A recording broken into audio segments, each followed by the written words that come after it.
Well, we said this was going to be the best way to spend your Sunday night, and we're glad you guys are joining us on the live stream today. Welcome to K1 Speed Canton for round 6 of the Endurance Championship Series. My name is James, and I'm joined by a guest host again. This is the second appearance by none other than Mr. Drew Hoover, otherwise known as Cameraman Drew. Good evening, everyone. Happy to be here on this side of the camera. Yeah. Drew, welcome to the box. Thank you. Excited to be here. Excited to see this round 6 unfold. What do we have going on today, James?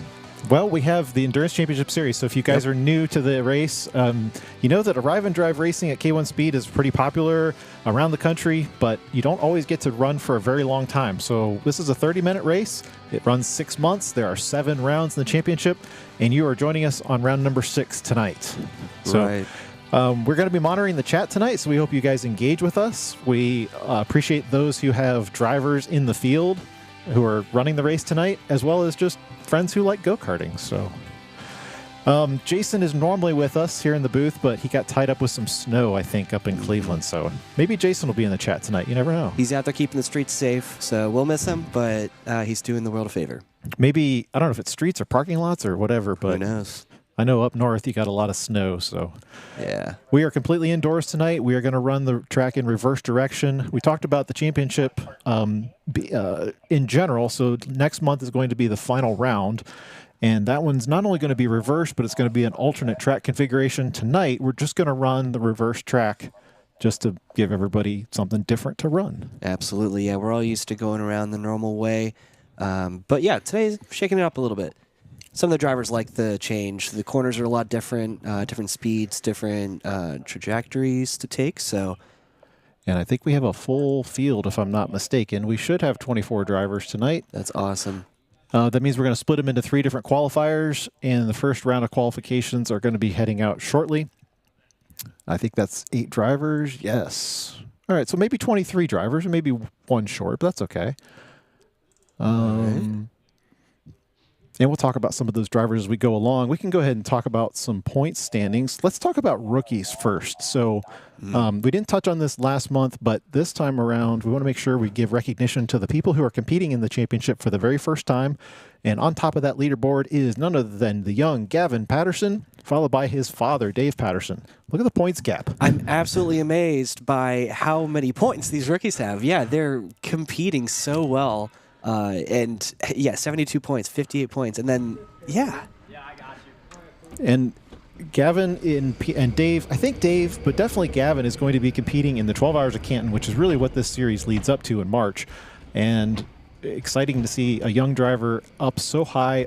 I would dare I say clinching the championship so far as the rookies go, because there's not a lot more points up for grabs. It would take a miracle for some of these other guys. Absolutely. Having said that, always worth mentioning young Jackson Christiak, who has been along for, I think, every round with us.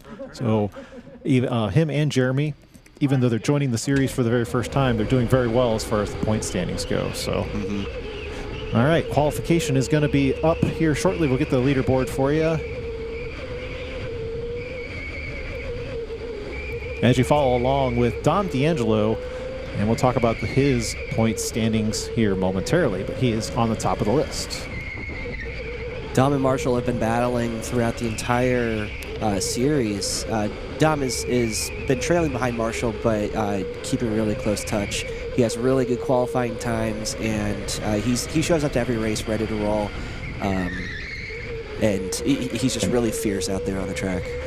We're also going to have an onboard with Anthony Narofsky, who's following Dom at the moment. And if you haven't seen the last couple rounds, not only the GP December or GP January rounds, you know that this guy is on a tear. He has been new to the circuit. He's new to the cars, but he has picked up very quickly.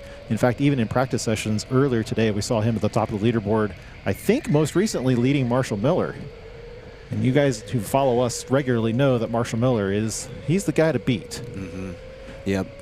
He's the it's like uncharted territory. Like he is the books say that Marshall is going to win, but there are so many wrenches that are thrown into these races, and it really could be anyone's. But Marshall knows the track like the back of his hand, and he's here all the time. And he can adapt to reverse as well. Absolutely. This other guy who always wearing the blue, other than Tyler Stevenson. So we're looking forward to having him in the 12 Hours of Canton coming up. He's going to be on David Pons' team. They've been here the last couple of weeks training as Dom DeAngelis. That's the fastest lap of 25.5. It just changed as we were looking at it. And then Anthony, as we were talking about as well, 25.6. So also joining us on this round is the onboard of Aaron Puckett, another 12 Hours driver that'll be, I don't know what their team name is going to be, but I saw them in some driver suits today, so I don't know if they have the team name or team color. We'll find out here. Well, yeah, whatever they are, they look good. Like GoPro's angled pretty high up. We're just kind of floating around.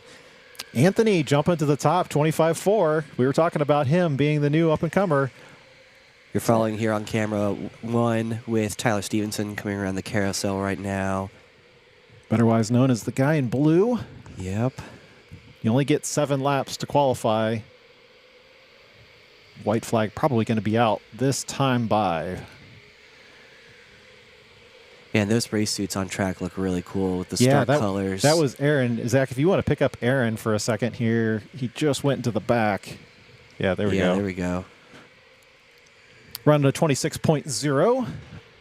I think both him and his teammate, Drew Williams, are practicing. He said this is basically an exhibition race for them of sorts.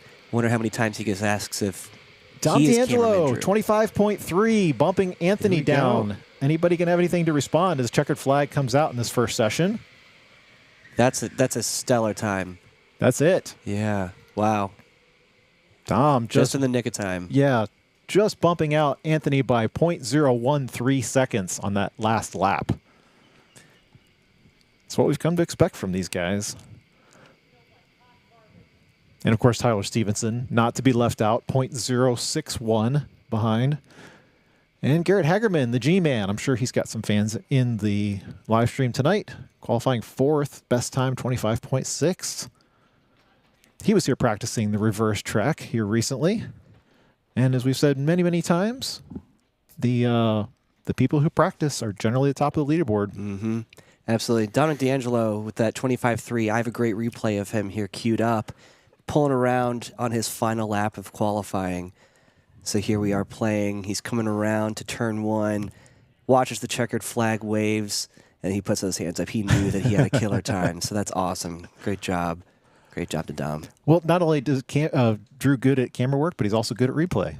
That's what I do. Man I don't on know. the spot. I'm happy to be here. I putting my talents to use, I guess. This is a newfound talent. I've never worked the replay system before, so it's all uncharted territory. Literally sat here 15 minutes ago and figured it out. Yep. And I broke the computer in the meantime, so. Well, I'm sorry it's not a Mac. Yeah, that's okay. But. Did you see what was sitting over here? Man, James. This is like poison in the booth. Yeah, I'm surprised your hands aren't burning right now. Is They that kind a of used are. iPad, no less? Yeah, it's Oh, my used. goodness. Wow.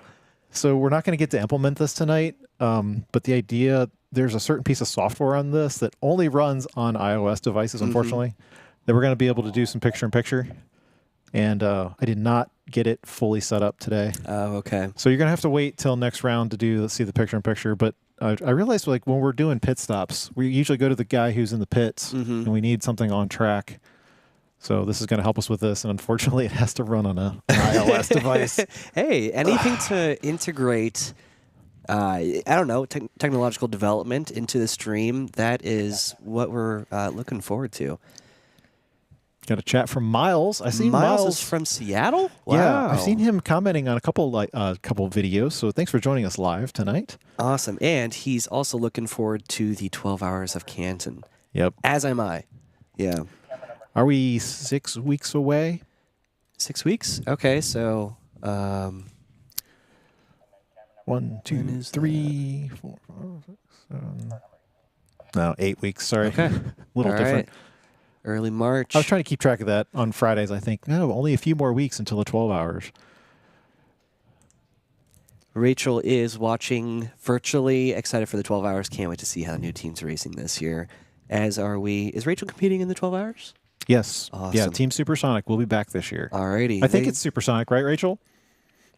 She's usually sitting up here, so now we have to wait for her to we'll wait for her to respond. We won't say anything. All right, as we're looking... Awkward silence. Yeah. As we're waiting for cars to go out on track for some reason. Not sure why this qualifier's not started yet, but it looks like everybody's seated. There we go. Now they're going to roll. Headed out. We're going to have Sean, Gavin, and Dave, father-son team, as well as Giovanni Blackerby, Xander, Jacob, Wesley, and Steve. Rachel is, yes. Thank you, Rachel. That's pretty good. That's not a long lag time, so. And we do have on boards with Giovanni Blackerby tonight. Excellent. Giovanni, you're reigning Junior world champion? K1 Speed Junior World Champion. Yeah, that's an incredible feat. 2023 and 24? No, so it's kind of odd how the calendar year, it's the year they completed it. So he's the 2024 champion. Gotcha. So we just completed the 2024 season. Okay. And then the championship is in 2 25. weeks, we'll be crowning the 2025. Okay. Is Giovanni qualified for that? No, he's not. Okay. So he's stuck to this series. He's just running endurance, and so he's not part of the K1 system GP. Gotcha. Gavin Patterson waiting no time to jump to the top of the leaderboard. We haven't seen Jacob Ryan for a few weeks. I heard him as I was passing by in the pits. He says, like, it's been about a month since I last raced here. Nothing like throwing the reverse track. Is Giovanni bumping Sean Horrigan off to the side. Hopefully he saw him. So anyway, that Jacob being about a month since he last raced. Keep an eye on the number 18. Who else we got? We got an on board with Jacob Ryan, actually. And as well as Xander. So let's follow along with Xander here. Your time to beat from the last session is a 25.388. All right. So that's going to be what Gavin is aiming for, well, as well as Giovanni. Even though we have 3 rounds of qualification, that's just for track space to keep it limited to 8 drivers.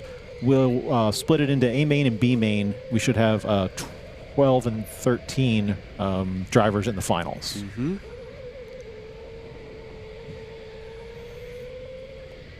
You doing a replay?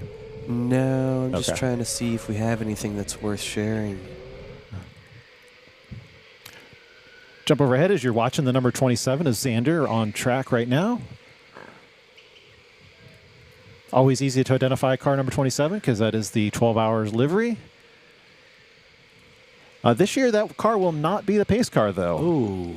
So with the addition of the additional teams, we're going to be using that car in the fleet for drivers, and the pace car is going to become the double cart. Nice. That'll be cool.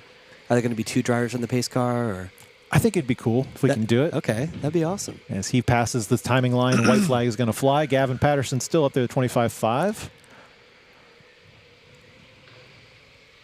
That's a pretty good time. Giovanni Blackerby just 3/10 behind, followed by Jacob Ryan.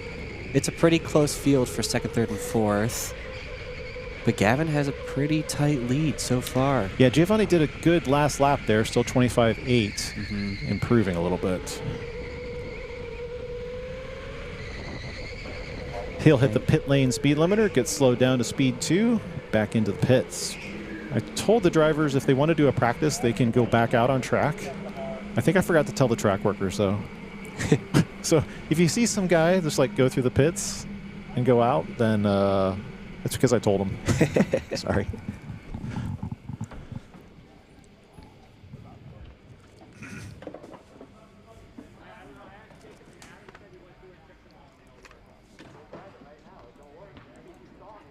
So this is in response to Dom getting top of the qualifier with the 25.3. Leave luck out of the equation. It is all skill, says Ralph.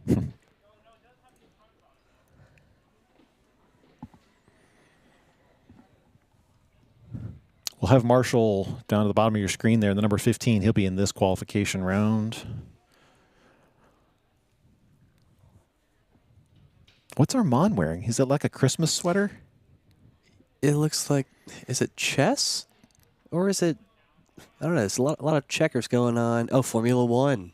Wow, that is unique. It doesn't look like it's team-based. It's just overall Formula Christmas One. F1 sweater? I think it is. Nice. I think did a family member of his get that for him? Or You never know. I didn't get it for him, so it could have been anyone. And Happy New Year to those that haven't tuned in since last time. Yeah, Drew wanted to make sure we said Happy New Year to everybody. Happy New Year, even though we're it's 19 never too late. days, It's 3 never too weeks late. into the new year. Well, it has been 5 weeks since we had the Endurance series, so maybe people who just watched the Endurance, they've missed us for the last 5 weeks. Yeah. So we have a question here from Eric. James, do you happen to know the top speed in the reverse track? Because he's asking if someone is able to hit a 24.9 second lap time. We have not seen, I made this comment the other day because we were setting track records in the standard direction too, have not seen anybody set 24 anythings Wow. without boost. And even Okay. with boost, I think we've seen it during an endurance race. Okay. It's a really low number to hit though. It is. It is. Yeah, that would be an impressive feat. But Eric, come on in. Try it. Give it a shot. Yeah. Yeah, there's kind of two modes of thought for live streaming this race. And the first one is that if you see this and like it, you come and race with us. I was going to say any K1 speed, but hopefully you come race with us too. Yeah. And so we know some drivers are driving multiple hours to be here. And the second thing is just trying to advertise the uniqueness of this event, not only for the 30-minute series, but trying to build the 12 Hours of Canton, because there's just nobody out there who does that kind of thing. Right. We'll literally start at noon and run to midnight or thereabouts, 12:30 to 12:30. Watching from Illinois. Yes, Eric, usually joining us for the GP nights. Maybe you'll get to watch the whole race tonight, Eric. You never know. But at least you're going to a K1 speed and getting involved in the racing. I think that's one of the, I don't know. It's something that K1 has been building for years, and I hope they continue to build, and that is the racing aspect of this kind of facility. Yeah. Appreciating that while you can come do arrive and drive for fun, there is a competitive side to this, and that's hence our channel name, Competition Karting. Absolutely. Yeah. Once you get behind the wheel of one of these karts, you'll just fall in love with the adrenaline that you get from it. It's such a blast. If you haven't been out, come out to any K1 that you can. They're not all so going to much have fun. the same batteries we have. Very true. But yep. Maybe you can hone your skills and then come visit us someday. I don't know the furthest person coming for the 12 hours. There was a rumor that we were going to have some people from the East Coast, like Maryland or so, but I don't know if they're going to be, if it's official. So some of that stuff's still up in the air.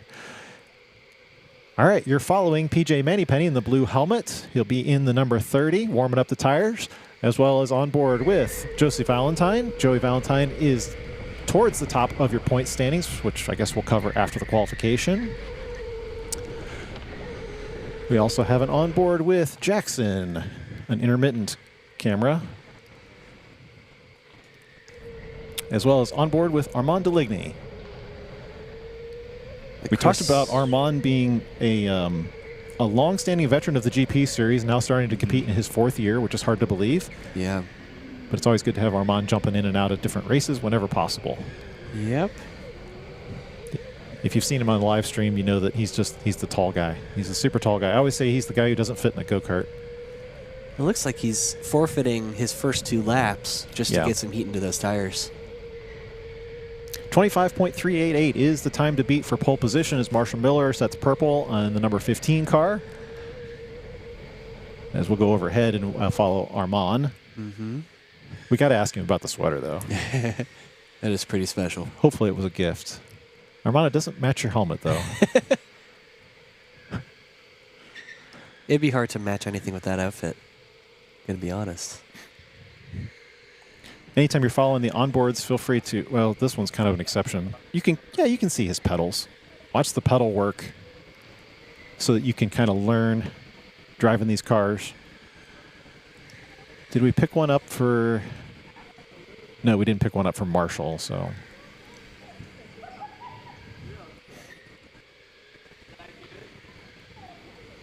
That's the turn 4 that we'll refer to tonight. We keep the turn numbers the same, even though we're running in the opposite direction. As the number 9, Katie Wise, slides in the front. Yeah, that turn 4 is a really sharp one. So Katie already hitting 25.8, so she's sub 26s. Joey Valentine, 25.20. That is provisional pole at this point. Yep, Marshall close behind with a 25.27. So that's a 1-2 so far. We'll follow on board with Joey Valentine. So obviously with him being the fastest, definitely pay attention to his pedals. Let's see. Does he use any brakes?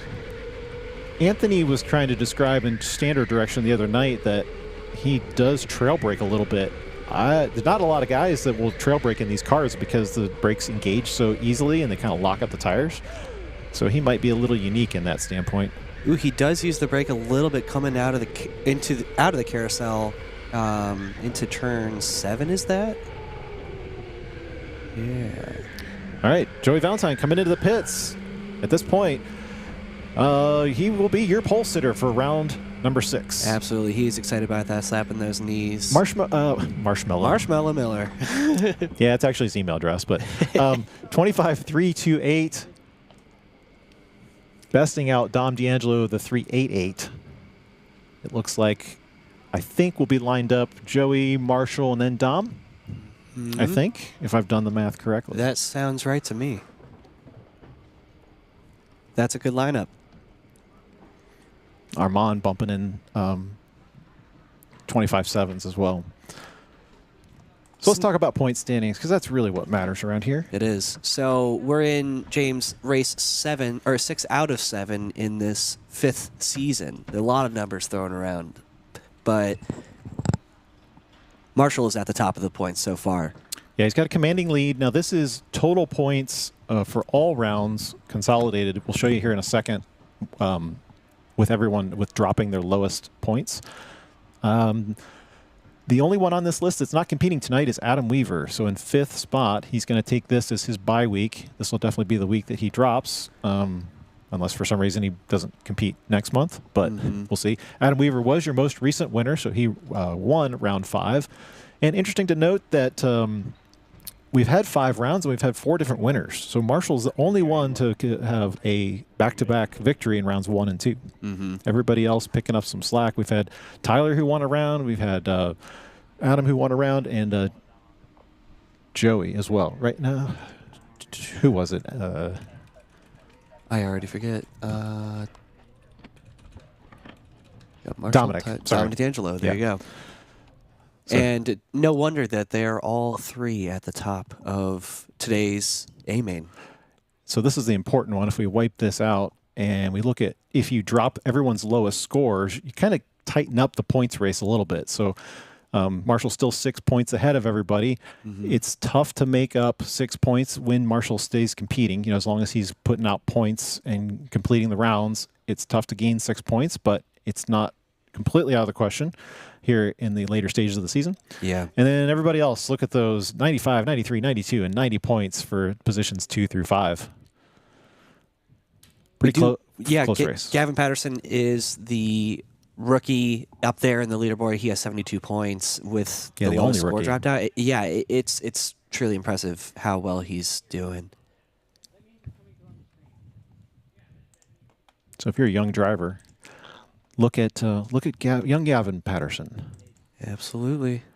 Jacob, they're looking at times right now. And just a reminder here. So in about 2 weeks' time, we're going to be live streaming the road to the K1 World Championship. Hopefully Jason will be with us at that point as well. But if not, maybe Drew will be here. Maybe, I don't know. Have we even committed you to the camera? With sloppy seconds. I don't know. We'll see. That's going to start around 4 o'clock Eastern Time. That's going to be not only the regular GP series for the month that is scheduled, but it's also going to be the juniors and the teens that are going to be competing in the state championships, followed by the very, very grand finale of the state championships for the Canton location. So make sure you subscribe to the channel and lock in on that particular race. So very exciting things coming soon. Scott is asking for an onboard camera for Garrett the G-Man. We'll figure out which heat he's going to be in. I didn't see how he was scored. Garrett Hageman was right there. Are we waiting for them to advance the rounds?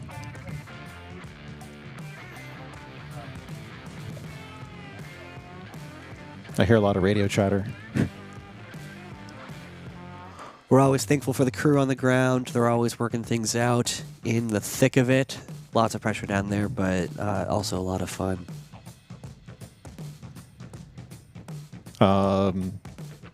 So, Zach, since you're the camera guy, you're the unofficial interview guy to get things lined up. What's up, Owen?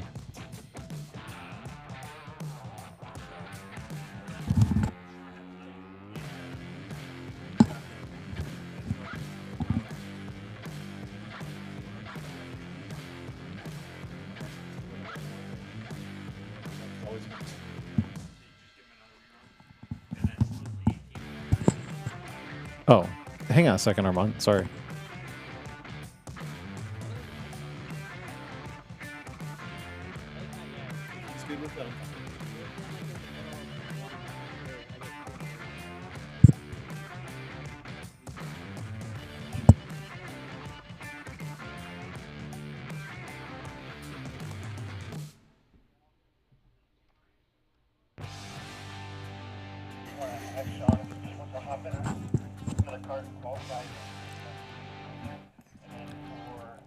All right, I guess we got Armand. So, hey, Armand. Hey guys, how we doing? All right, good. So the first question's got to be, what's with the sweater? What's with the sweater? Yeah. Hey, it's my new Christmas present I got this year. It's a F1 sweater. Oh, nice. So you did not buy it for yourself? James was very concerned. No, I did not buy it for myself. No. Are you aware that it doesn't match your helmet? I'm not aware, but however, last time I wore red and you liked it when I wore red because I stood out. So Oh. I'm going to wear red again. Okay. Good point. Yeah. Good point. Okay, well, thanks for doing that. You're welcome. Zach, you got to keep him centered because we're on the screen with him. So, okay.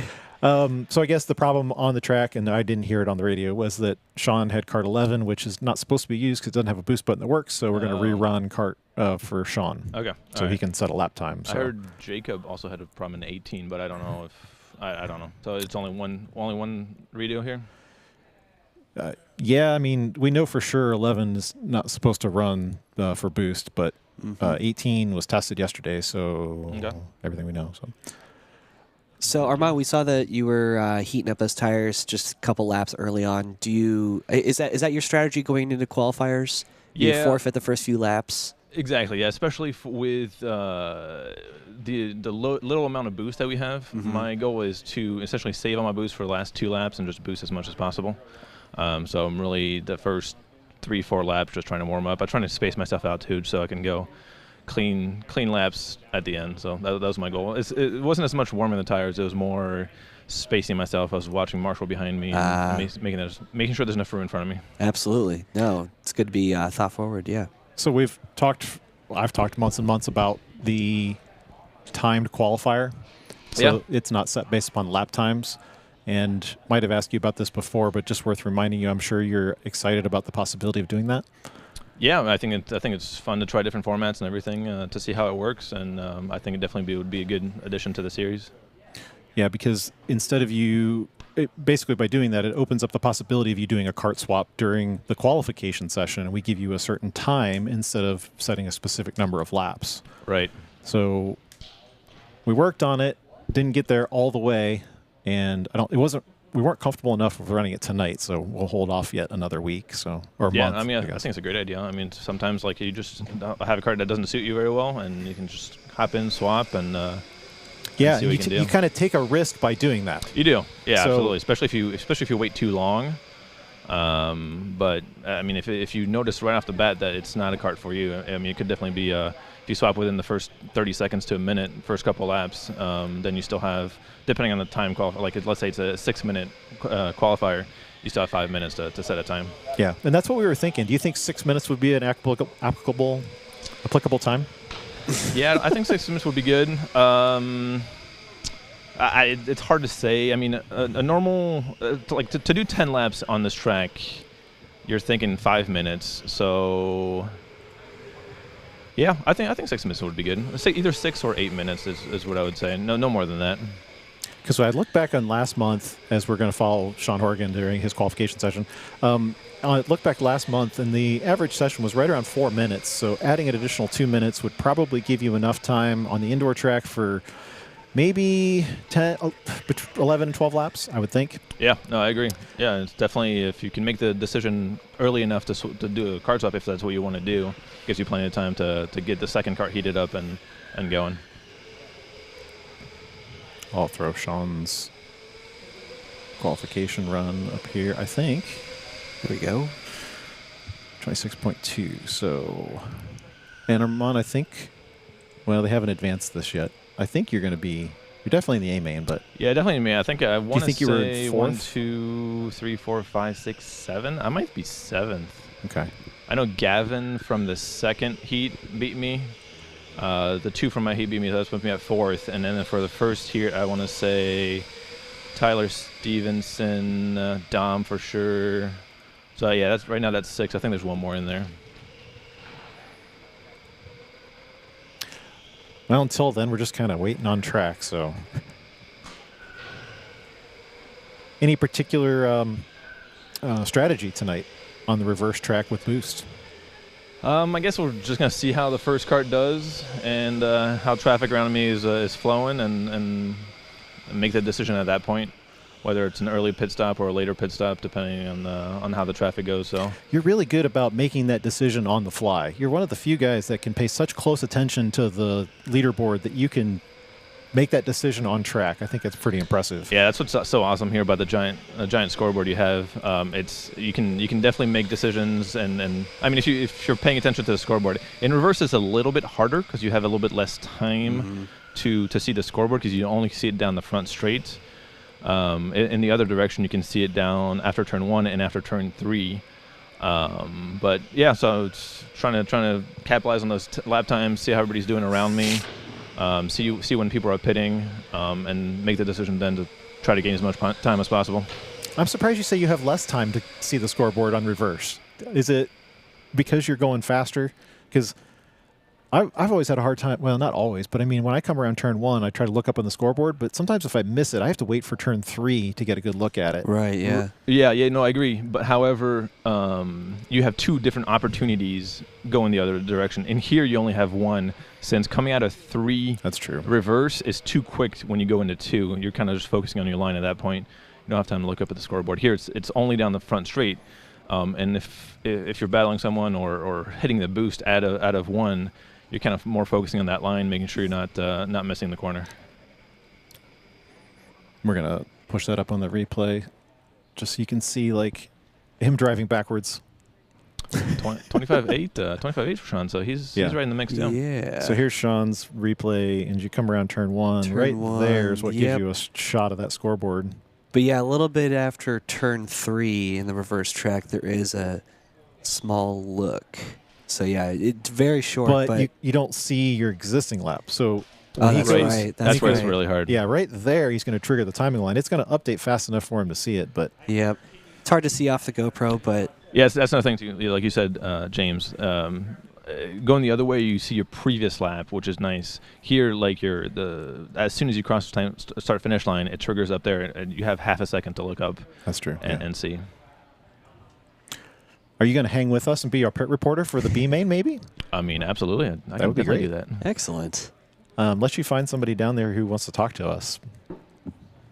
I mean, I'm fine either way. I guess we can wait and see who's going to be in the A and B main and go from there. Yeah, Wonder- waiting to advance. If I was Sean, I'd be pretty nervous running my qualifier while everyone is watching. Right. Oh yeah, that's always a fun time when all eyes are on you. So somebody asked if Rachel was going to be in the 12 hours, and she confirmed yes. And you're going to be a part of Team Supersonic this year, right? I am. Yep, that's the plan. Who else is on your driver lineup? So our third driver is Corey Salerno. So keeping the team pretty much intact. Corey Salerno. So we lost David Ponce. I think he's going to a different team. But our three core drivers, Corey, Rachel, and myself, ran year 1 and year 2. So here's to hopefully doing well in year 3. So just 3 drivers total in your lineup? I think so at the moment. So TBD, we got a couple months to decide. Yeah, I guess a month and a half. Month and a half. Yep. Right. Yeah. Yeah, I'll be here before we know it. Has there been any thoughts of how to randomize karts I know. I mean, in previous years, it's kind of like you just grab the first cart available in the rows. Right. Has there been any thoughts of maybe utilizing the wheel, of like making like an A lane and a B lane, and like, oh, you spin the wheel, you have to get that kind of cart? Because I know cart watching is a huge aspect of the 12-hour, kind of seeing what cart's running a little bit better, what cart's running a little bit worse. Okay. I know they're all very even, but you do have those outliers. So, no, I hadn't even heard about this. So I know traditionally where you're standing right there is where we line up the 4 cars for the 12 hours. Right over here. And then the first row has 2 cars, and that's where you have to choose which one that you're going to take. You have the choice A or B. But you're talking about the potential of what? Forcing a driver to pick? Well, kind of like my thought, and again, I was like thinking about this past week, but let's say, I don't know if this is even possible, but let's say you had 3, you could fit 3 carts here rather than 4, like 2 and 2. You put 3 lined up here, and like you have an A slot, a B slot, and a C slot. And then as the driver comes up, they have to spin the wheel, A, B, or C, and that's the cart they have to take. Oh. Just an idea. Interesting. We'd have to keep the wheel updated with the number of cars or with the cart numbers. You wouldn't even have to put the cart numbers. You just keep the wheel with A, B, C, and then you just have 3 grid slots. That way you're not messing with the wheel every time, and you don't have to. Essentially, you don't ever change the wheel ever. It's just you spin it, you get your assignment. Just a little bit more randomized into the because I know the randomizer has been really good for GP and for endurance for qualifiers and during the race. So just thought I'd throw it out there. No, I think that's a good idea, and if Jason's watching, definitely food for thought, I think. We'll have to send him the time code. Because that's one thing I know K1 you guys do all your timing with everything with. Well, actually we have the. I know last year we had ankle bracelets for the timing and everything. Right. Is that something we're doing again this year? Yeah, and the reason for that is that the number of cars you use during the race exceeds 3, and that way the limitation of the timing system is it can only hold 3 timing beacons for each team, and so therefore we had to go with a system that you wear as the driver instead of being attached to the car. I gotcha. So I mean, another idea too for randomizing is. Since we're not going to be using technically cart numbers, right? Like a K1 employee doesn't have to switch cart numbers every single time there's a pit stop, right? Since we're using the right. Okay, right. So like you could put some kind of patch on the cart number to hide it, and essentially at that point, like no one has any idea what cart number they are. I like that idea, but the thing that the track workers do have to do is monitor all the batteries. Oh, that's right. I remember that's the reason why we didn't do that. Yeah, it's car batteries. So if there's a way to assist in that, because they need to be able to look at the whole row and go, okay, 15 is in charge cycle and this one's in cooling cycle. From a driver's perspective too, that's how they monitor their batteries as a team. So I forgot about that. Go ahead and throw that up there, Drew. So Rachel asks, interesting, but how would it work if a cart dies and someone has to jump out in front of another team or doesn't have time to spin or be held accountable for the wheel spin? Hey, it's just a thought. That's why I'm just throwing it out there. Yeah. Well, it's part of your that's part of your strategy, right? I mean, you have to either be ready in advance or if it's last minute, you got to hurry up and spin, right? All right, yeah, just add a little extra elements. But like Rachel said, there's other elements of the race that we need to take into perspective. So how about I'm always thinking about the electronic version of this. If you guys are just joining us, thanks for coming in. We are waiting for the final B main to start. We had one car that had to qualify, so thanks for hanging out with us. We're talking with Armand, who's going to be in the A main tonight. We'll be getting ready for those 30-minute races here in just a minute. So electronically, wouldn't it be cool if there were arrows on top of each car, and then as you walked out, it automatically selected the car for you to get into? Yeah, I mean, we're going real fancy at that point. That's way complicated, right?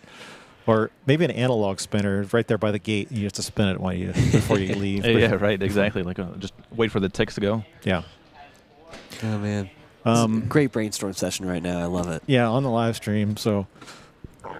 Well, the one thing that made me think of this is I did an endurance race. This is probably 10, 15 years ago down in North Carolina.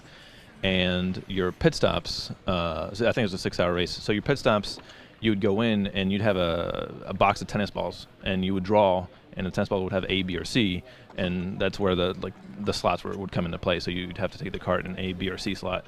So it adds an element of randomization that it's always good in racing, especially with a fleet of all even cars. Yeah, and the reason that's important is because it's not your cart; it's arrive and drive, right? So Exactly. You're trying to divvy up the fleet so everybody has a fair shot, and you don't have teams waiting for the same cart over and over and over if it's running well, or one cart being completely avoided. But I mean, you guys do an amazing job with carts here. So, well, thanks. And it's now been almost a full year since we implemented a new type of testing for the cars to make sure that the motors were all spinning at the same rate.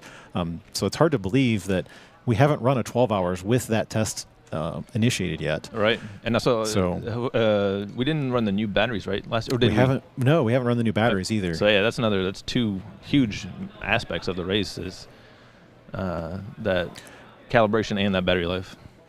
And the biggest thing with the new batteries is the heat sinks and the dissipation of heat. In fact, teams recently running lap times in right around 100 laps.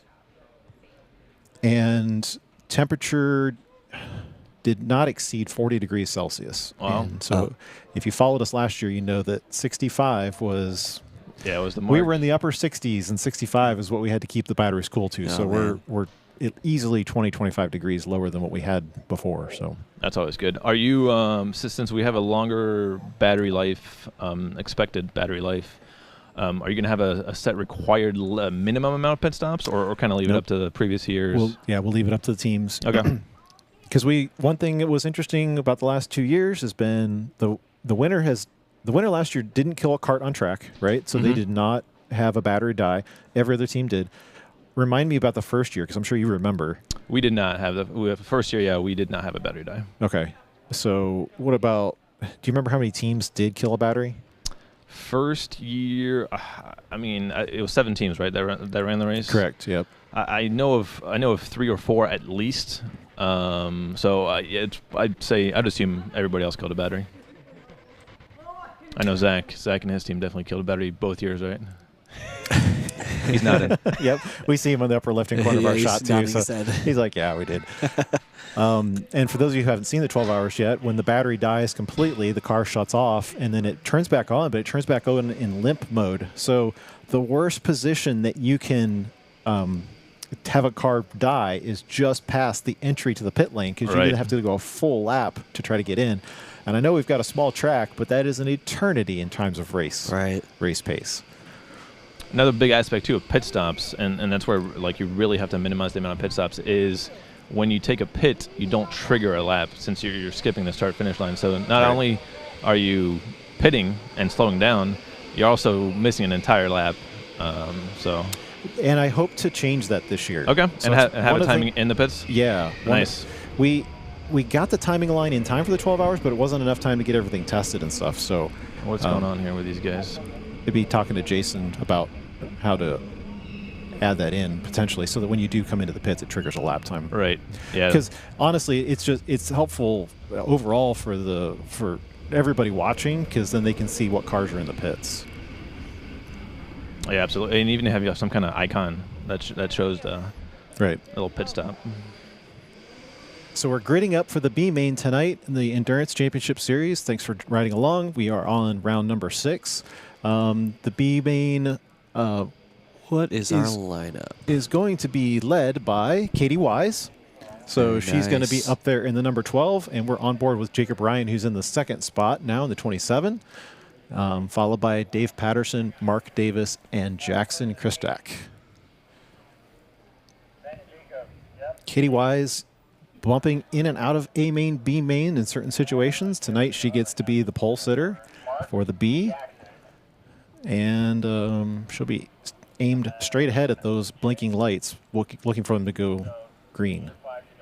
1 pit stop required during the race tonight. You see way off in the distance on the left-hand side a 25-second lap counter. When the cars come into pit and they make a stop, the counter starts counting down from 25 seconds. They then hop into the adjacent car, and then they can dispatch after the time expires down to 0. So, yes. Joey wants to talk to you. Okay. Joey. I'll hand out the headphone to him. So All right. All right. good luck, guys. Thanks. Now you get to do in-race pit. You get to do all the pit interviews. You can interview the drivers as they race them. Really? I mean, Ryan. Works with my hat on. Hello, James. Hey, Joey, how are you? I'm feeling fabulous right now. Congratulations on your pole position tonight in the A-Main. Thank you. All right, we're Ready getting to go green right started. here. Yeah, if you want to hang with us, that's absolutely fine. We're going to be watching for the green lights before the B-Main starts here. Sweet, yeah. And green, they're off. Katie Wise leading the field in your B-Main tonight, followed by Jacob Ryan, Dave Patterson, Mark Davis. Good qualification for Mark Davis tonight. He's usually sitting down in the middle to the bottom tier of the B-Main, so we'll see what he can do from fourth. We got Jason up there with us? Jason is not able to make it tonight. So Jason, you're now watching not make the it. battle between Mark and Jackson as they battle through turn number 1 here. Jackson right on the tail of Mark Davis. I know we've got fans of Mark in the chat. He's number 32 tonight. In fact, I believe we're going to have shot from behind as Jackson Kristiak. Joey, am I saying this correctly? Jackson Kristiak, correct. Kristiak. Have his parents here Kristiak. tonight as well. I'm sorry. Have some- yes, Jackson Kristiak. All right, perfect. Kristiak, thanks. So we'll follow them through the first couple of laps here to see if anybody sorts out as we go back overhead. He's actually in one of my favorite karts right now. And that would be Jackson, kart number 20. Yes, sir. All right, great. What's your definition of a good kart? Not too loose. It's more in the middle. I prefer more loose, but I don't know, something about that kart. I can float with it, and he seems like he's doing pretty decent with it. Yeah, we'll ride on board with him from the number 20. Mark Davis, purple, 26.3. If you saw qualifications, we were in the low 25s. In fact, Joey's qualification time was a 25.206. Did that shock you at all? No.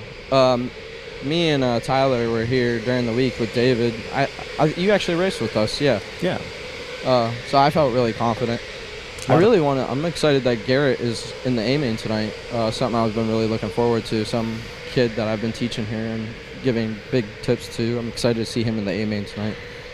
Yeah, for sure. And Sean Horgan, who had to run his own qualification separate of the field, also bumping into the A-Main. He's going to start in that 12th position, assuming that I counted those spots correctly. Mark Davis's pace is looking pretty good. So yeah, he is. There goes Jackson's. He's sticking with the pack right now. It's actually pretty cool to see. Yeah, we have a 1, 2, 3, 4, 5 pile up, all very close. Yeah. David said he was supposed to be here. He was, and then we got notification as you look at the back of Katie Wise, what a that Jacob pass. Wise is going to get pushed wide, but he's going to have the inside of turn number 1. Wow. And Dave Patterson's going to take the third position back on that. Great maneuver there.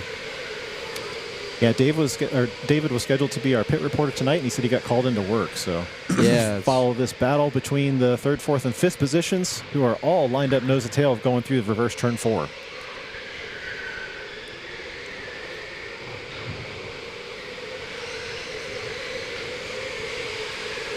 What would you expect to see strategy-wise from these guys in the B-Main tonight? What's your guess? I don't know. As of right now, from what I'm seeing from everyone, I would be staying out there. They don't look like they're running horrible times. I told Jackson to stay out there. I want to see him catch up to Katie. I love those two fighting. I just like watching Katie fight. It's always a good battle on track when Katie's involved, yeah. We'll go on board with Jackson again because they are just bunched up there. Looks like Jacob lost a little bit of position back there in the turn 5. That's going to give Katie a little bit of a gap, take some of the heat off of the back of the car. Everybody else here between 2, 3, and 4, nose to tail. Number 32 of Mark Davis right in front. I don't know. I think Jackson coming in right now, well, honestly, wouldn't be a horrible idea because they're all stuck up. Or even Mark, you know? Yeah. I've always wondered about that and whether the drivers really look at that as an advantage. I think in the reverse track it makes a little bit more sense because when you go in normal direction, it doesn't give you too much of a track position change. But because of the position of the pits, reverse actually does make a little bit of sense to change up the gap. Kitty seems to be pulling away, though, from this little 3-pack. I think Drew is queuing up a replay for us as we saw this a couple laps ago. All right, yeah. So you see here, Jacob Ryan coming around turn 3. He bumps Katie a little bit. Katie actually pushed out just a little bit. You see her car just push. So bumps Jacob out. That gives third position just a little bit of room around turn 2. But and that's David right there. Yeah, Dave Jacob Patterson does have the inside line, so he's able to take that back. An exciting little switch around. Oh, now the gap has changed back a little bit, so Jacob rejoining up with Katie. I thought Katie's lap time went purple when she had a little bit of a gap. It seems like she just went purple. Yeah, allowing her to relax a little bit helped her her pace there on that lap. All drivers required to make one pit stop at any point during the race. There's no required pit window. Looks like we have a viewer from San Francisco, that might be. Wow. Hi, Brody. Thanks for joining us. Happy to have you on the stream. Someday, hopefully that means that you'll join us on an endurance race. Absolutely. Yeah. We'll follow with Jacob Ryan, who is watching Katie, bearing down on her. Katie getting the advantage out of turn 1. Jacob just kind of runs a little wider on that carousel. Carousel is my favorite part of the reverse track. If Joey is still on the line with us. Yeah, I can hear you. What would you say? I said my favorite part of reverse is the carousel. Oh, absolutely. So we're on board with Jacob Ryan right now, so we're going to go to the front straightaway, and this is what we're talking about. So right about here, you let off. Go way wide. Yeah. It's really difficult because I really don't know any other spot to use your boost. It's a good spot to pass, I will say that. Like how PJ right there, over there in the carousel just got passed. If you go too wide on that. Yeah, it opens up the door for the person behind. Yeah, if you're not using boost, I mean, it'll open a door for sure. So it's a dangerous line with using something I'm thinking about right now as well. But as we go back on board with Jackson, we'll point out here that, let's see, where does he take the line? Right in the middle. And he hugs it, yeah. So if you mess up the exit to the corner, then that really messes up here the reverse of turn 5. Yeah. And we've always said that even though we're not a very big track, I mean, there are quote-unquote straightaways here that you definitely want to keep your momentum up. And turn 5 is one of those across the back of the track. How about these new drivers, these 12 hours guys? What's their names, James? So the guys with the suits? Yeah, it's Drew Williams and Wesley McRae. Yes. Gotcha. Yeah. Well, not Wesley. I'm sorry. Drew and I'm looking for the list here. Oh, he's in the A main. Yeah, Aaron. Oh, nice. Yeah, is this their first times here?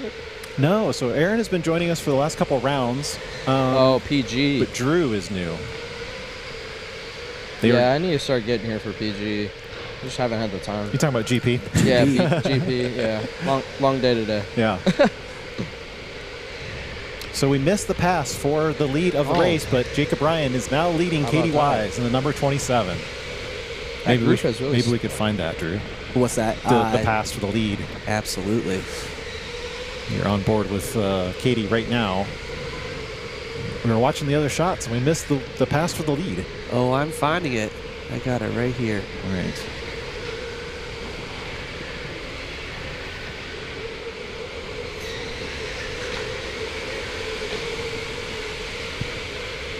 There it is. Oh, so it's going to be a turn 5 incident. All right, ready? No. It's going to be right here. Sorry, we're watching the replay, not the... Yeah, you got it. Okay. All right, here goes the pass for the lead. A little back further. Boop, ba-doop, ba-doop. All right, we're heading into the back section. Jacob goes on the outside of Katie. Just go ahead and roll it real time. Just real time is fine. Yep. And then he squeezes up on the inside, takes advantage of that spot.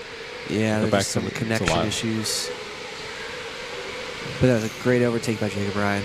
PJ on the tail of Drew Williams in the number 3. And you've got your first pit stop person, who is going to be Jacob Ryan from the lead. That's interesting to see that happen. I don't know. He was out front. He pointed to the cart or himself and said number 1. He's just the leader. Or he loves the cart. I'm sure that's what it is. He loves the cart. It has to be. Tabitha rooting for Jacob. Oh, that was not the leader. My bad. I was confused. Jacob was. Yes. Oh, wait. So Yep. this He is picked the the leader lead. right here? Yeah. Well, Katie took the lead, but Jacob, yeah, he is in the Okay, pits. okay. Yep. And then we do have someone else coming into the pits. That is Jackson That's Jackson. Christiak. Perfect. Alrighty. Is this the pit stop you called for him? Just 10 minutes into the race, so we're not quite halfway.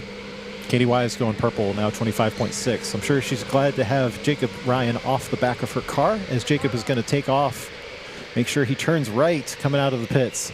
Yep. Yes, I will let my little son know. Remind everybody. Yes.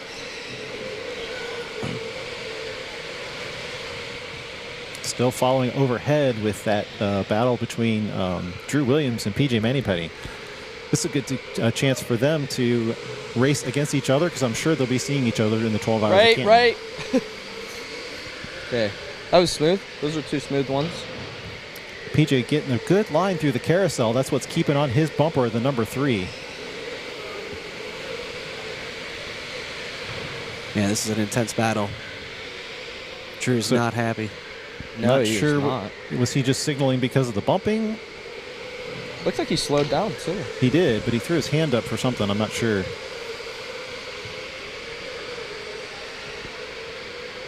I mean, PJ was bumping the back, but it was nothing out of the ordinary. It was just a couple tap here and there. So I don't know if Yeah, he was just some frustrated with love that taps. or not. Yeah, PJ just hit the wall right there. that is allowing Xander to catch up to that pack.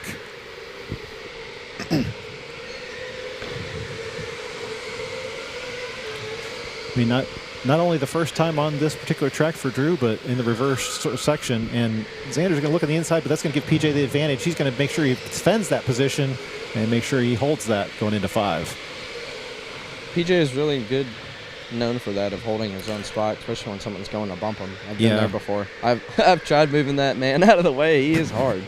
He'll race you clean until you start Absolutely. bumping him, and then he'll give it right back to you. Oh, yeah. He's a very respectable driver. Absolutely.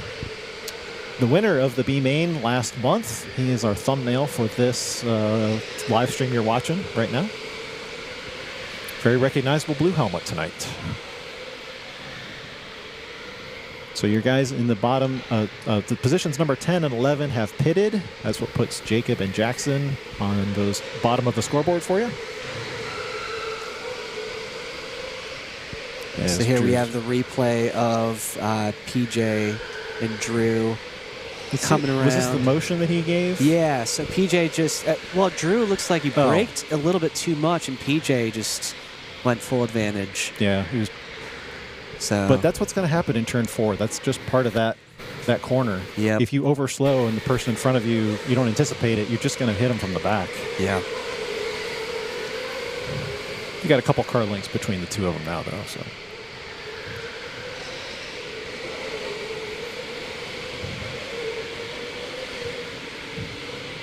Go on board with Katie Wise, who's your current leader. It's David Patterson sets purple of the race. Purple right there for Dave Patterson, 25. Yeah, 25.609. That is pretty good. Warm up the cart. There is a 2-point bonus for the fastest lap of the race, but that is between the A and the B main. Usually drivers take that from the A main because they're usually in the faster pace, but you never know. Weird things have happened, or drivers in the B main have set fast laps before.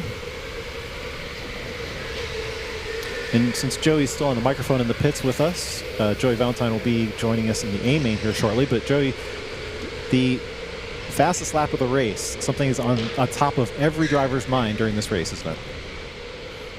Hold on, I didn't hear what you said. Fastest lap of the race, it's on the top of every driver's mind during the race, isn't it? Oh, absolutely. I'm pushing as hard as I can. Get the fastest for those bonus points to catch to Marshall. I mean, it's more... I'm not going to go for it right out the get-go. Obviously, I'm going to warm up the tires, get a feel for my kart, and understand it and learn it first. But, yeah, absolutely, that is running through my brain constantly for those extra points. You guys are always checking the scoreboard for the purple lap time, so you know where the target is. Oh, absolutely. When I see purple, I'm really hoping my name's across the screen. Right. Yep. Yeah, I'm excited to start pole tonight. I'm really excited for it. Overhead again. Back to the battle between Drew and PJ. These guys have been at it all race long, as we're about 30 seconds away from the midpoint of the race. You're watching Endurance Racing from K1 Speed Canton.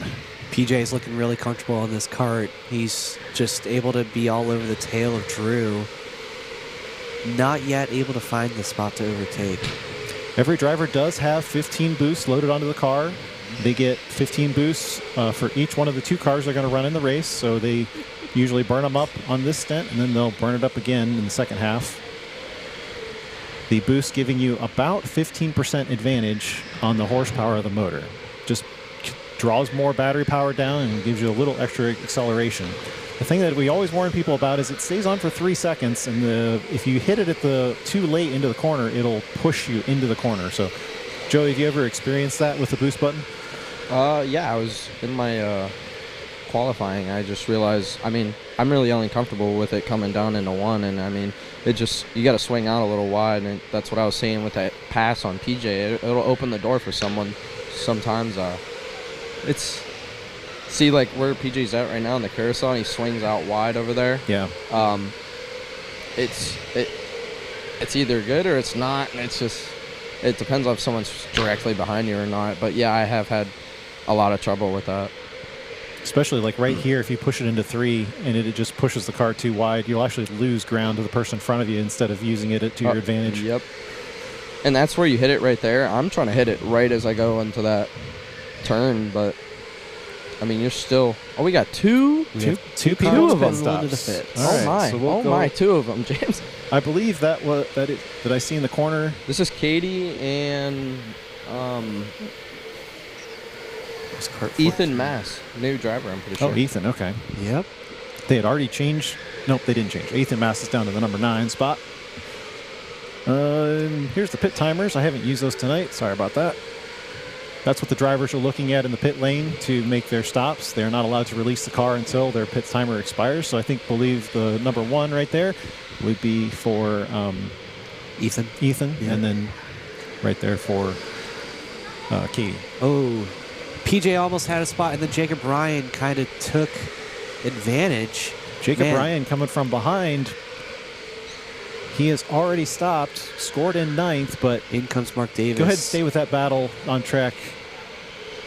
We also have another pit stop. It is Mark Davis coming in. We'll put up his timer, so we'll see when he stops.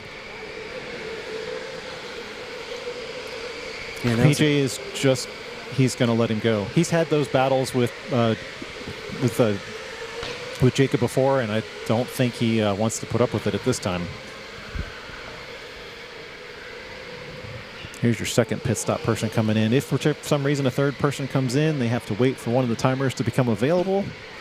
So drivers making sure they watch the pit lane to make sure they don't over pit.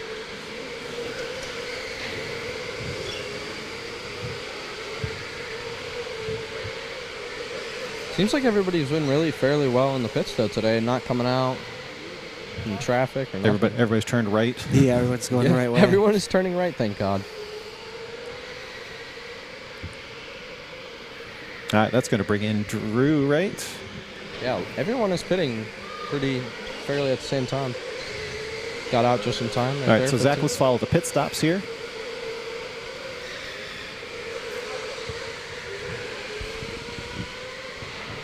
Ethan Mast and Drew Williams in the pit lane right now.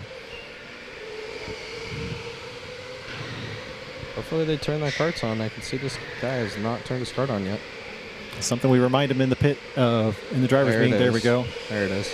Although Owen had a good point. He says, make sure you adjust the pedals first. You don't want to turn the cart on and then accidentally bump forward. Oh. No, pit stop 2. That did he leave early? Yeah, he did in fact leave early. I think we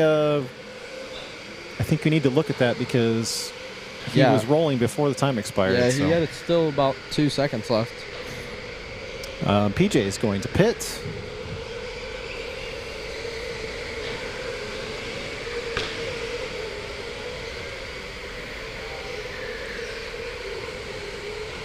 So once we get everybody cycled through, I think we're just looking at the top 4. I think Dave Patterson is the last person on the leaderboard to not pit yet, right? No. Well, PJ's in right now. Okay, so that just leaves Xander and Steven on the list of drivers who have not pitted yet.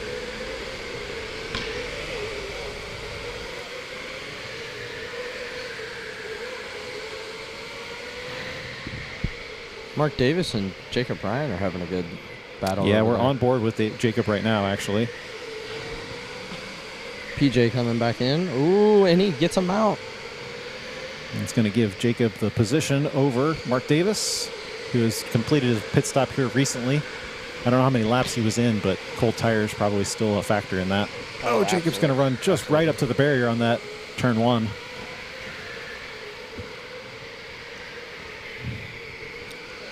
So we're looking to see where Xander and Dave will cycle through after the pit stops, because Katie's scored back in first up in front of Jacob Ryan. So if we can get an idea where the gap is to that, that will tell us if she was able to gain an advantage during her pit stop.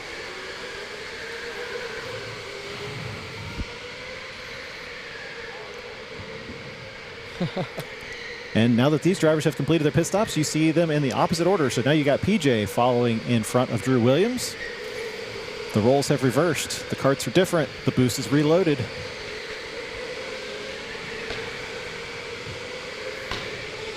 David said he can't hear me on the stream. Can you just put the microphone closer to your mouth? I guess. Hi, Mom. He said, oh, they just let anybody talk down there. Yeah. Shout out to my mom. She's watching the stream as well. Rosemary. She only watches whenever I'm commentating, guess. Whenever I'm commentating.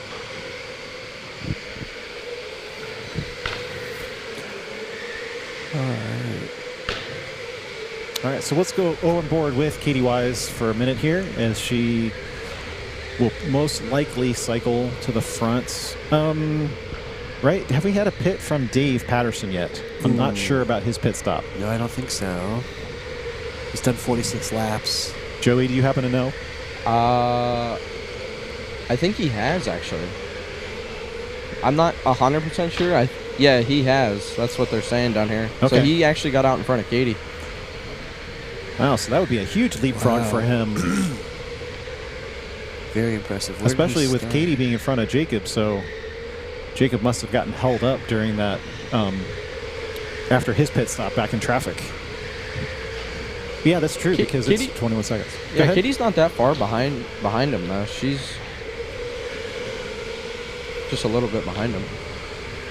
Let's go overhead, Zach, so we can find the potential first and second of Dave Patterson and Katie Wise. What's the gap between those two? I mean, we see it on the scoreboard. It's about 3.5 seconds-ish, somewhere in there. Yeah, they're going into one now.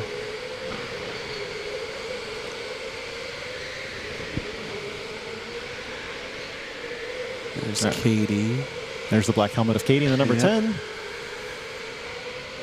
She's got enough time to catch him if he gets stuck behind this traffic. And there's the black helmet of Dave Patterson. But Dave is stuck now behind Drew Williams, I believe, in the number 30. So, Zach, Yeah. let's just figure out which one we're going to follow here and stay steady. Yeah, he let him go by. Right. Hopefully he does the same thing for Katie and she catches him. Gotcha. So, yeah, we got Drew in between the theoretical first and second. Xander Carterson has not pitted, to our knowledge, yet. He's 20 seconds back from the leaders, the number 17 machine.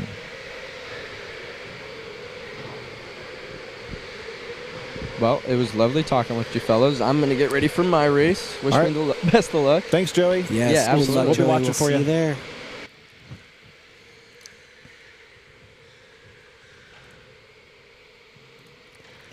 Dave Patterson, the number 15. He's going to go around the, I think it was it the 28 of Wesley or Steve? Not sure. 6 minutes left for Xander to make a pit stop. We always joke at this stage of the race, hopefully they remember they have to make a pit stop. If they don't, unfortunately, they're disqualified. We don't want anybody to get DQ'd.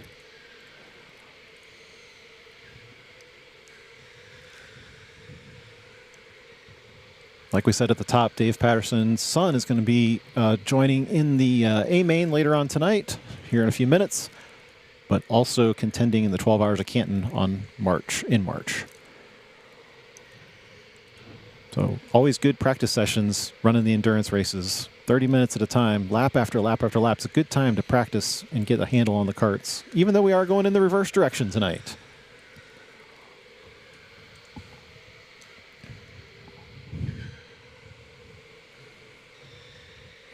All right, let's see. So we'll go on board with Katie Wise. Oh, she has a hard time pushing through 4. She scored in 3rd, but after Xander makes a pit stop, should be effectively 2nd at this point. And we can also check up on Jackson, who is in the 6th spot. He is looking at the back of Mark Davis in the 16. Trying to make him an over-under move here into 1, but Mark is going to defend and take the middle of the track for that. One thing that's pretty consistently different in the reverse track is where these drivers go through carousels. The carousel. Yeah, Jackson might be trying to take an alternative line just to try to get around Mark. Oh, and there he lets them around. But yeah, it looks like Jackson took a pretty tight line around the carousel. Right here's the carousel what we're talking about. Oh, he's going to get right up on the tail of him. Mark's going to be pushed a little sideways, but Jackson's going to give him the benefit of the doubt. He's not going to play rude driver there.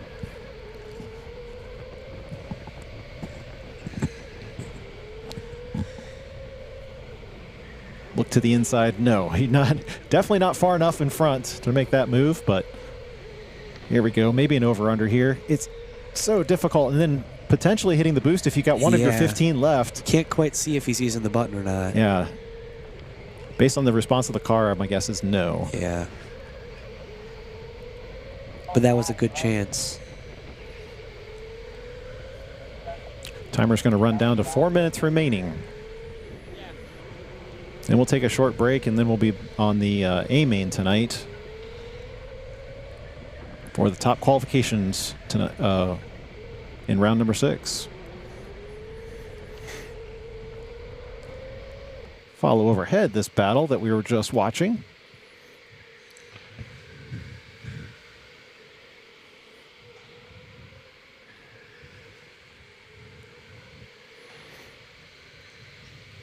Mark is just defending as much as he can. He's doing really well going around, and yeah, he's just keeping his space. Sometimes very nerve-wracking when you got a driver just bumping your butt every time you go through the corner.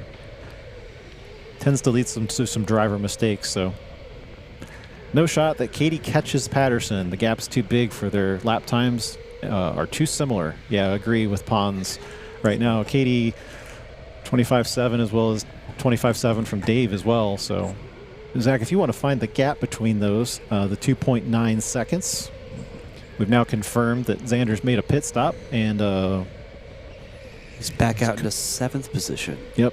Oh, Jacob Ryan just went purple, 25.4, fastest lap of the B main so far.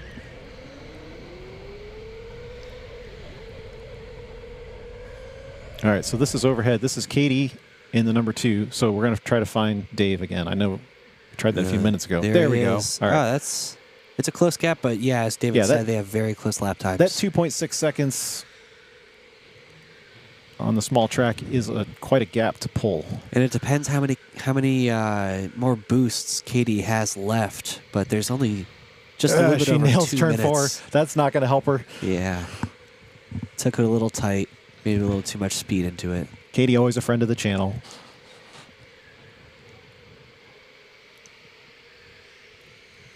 And then the gap back to Jacob Ryan, 9 seconds for the guy in the orange who was previously leading during the first stint. It looks like he's caught up in a little bit of traffic behind Drew, but yep, Drew going to let him by. They make contact there real quick, but otherwise, Drew also going to have, I believe that was Xander behind him.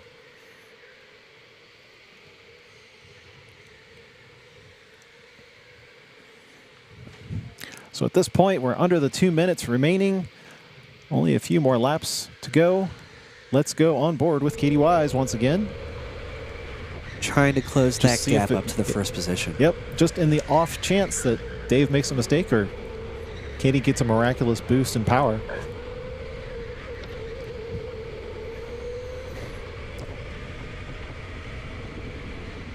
White flag will fly at the expiration of time, then they'll have 1 lap to go.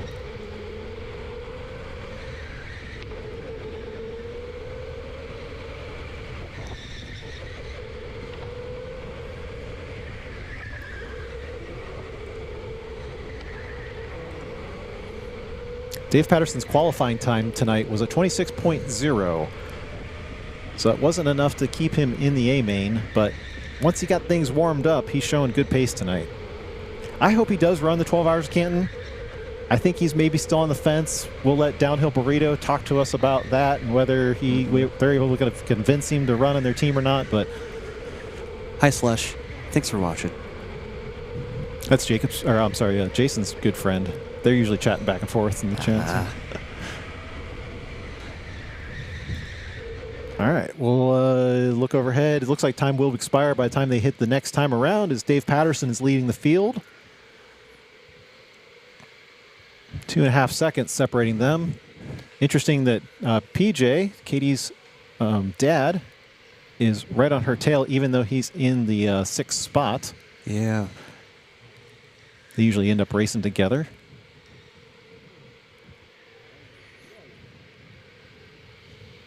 And we'll pick up Dave Patterson as he goes through turn 4 on the number 15. Maybe he will be next round's thumbnail as he rounds turn number 1 and takes the checkered flag for the B main in round number 6, the Endurance Karting Championship Series. Great race altogether by Dave. While Katie was in the pits, he was able to undercut and, really pick up the pace while she was warming up the new kart. So, yeah, we didn't even realize until Katie came back out.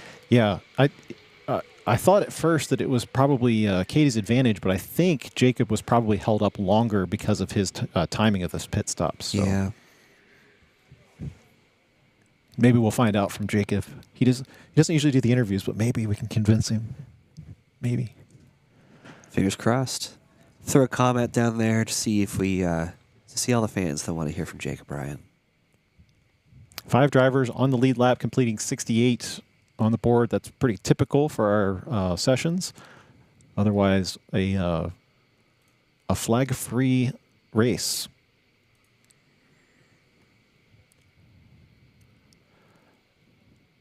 And Pons was correct in his prediction that there was not a shot that Katie was going to catch Dave. So, yeah, they still had that same exact gap coming across the finish line. Maybe Pons should be an announcer someday since he's good at predicting stuff. Yeah. I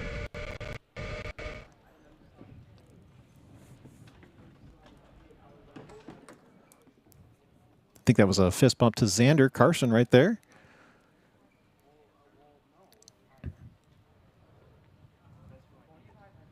Pretty good result for him tonight. And who ended up with the fastest lap of this particular race?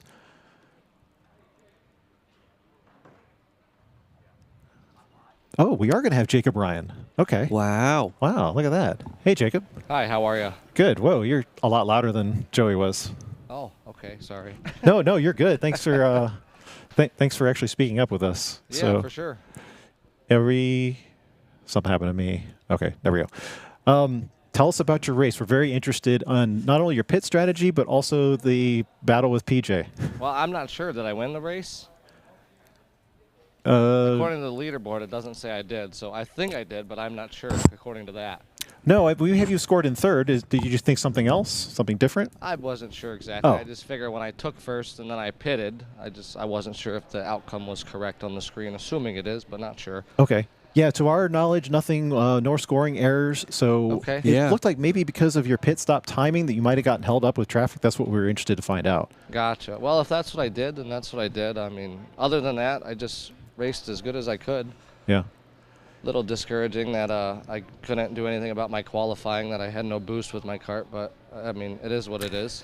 Yeah, I heard about that. Wasn't sure what the situation was, but we were just trying to check the fastest lap of the race to see.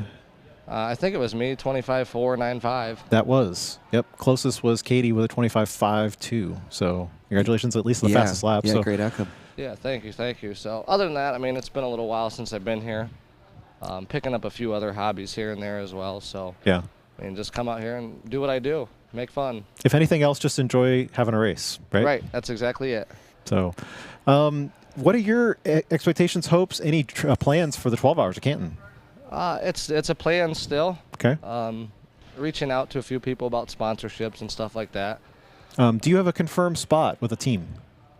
Maybe, I don't know. I'd have to talk with PJ and Katie. Okay.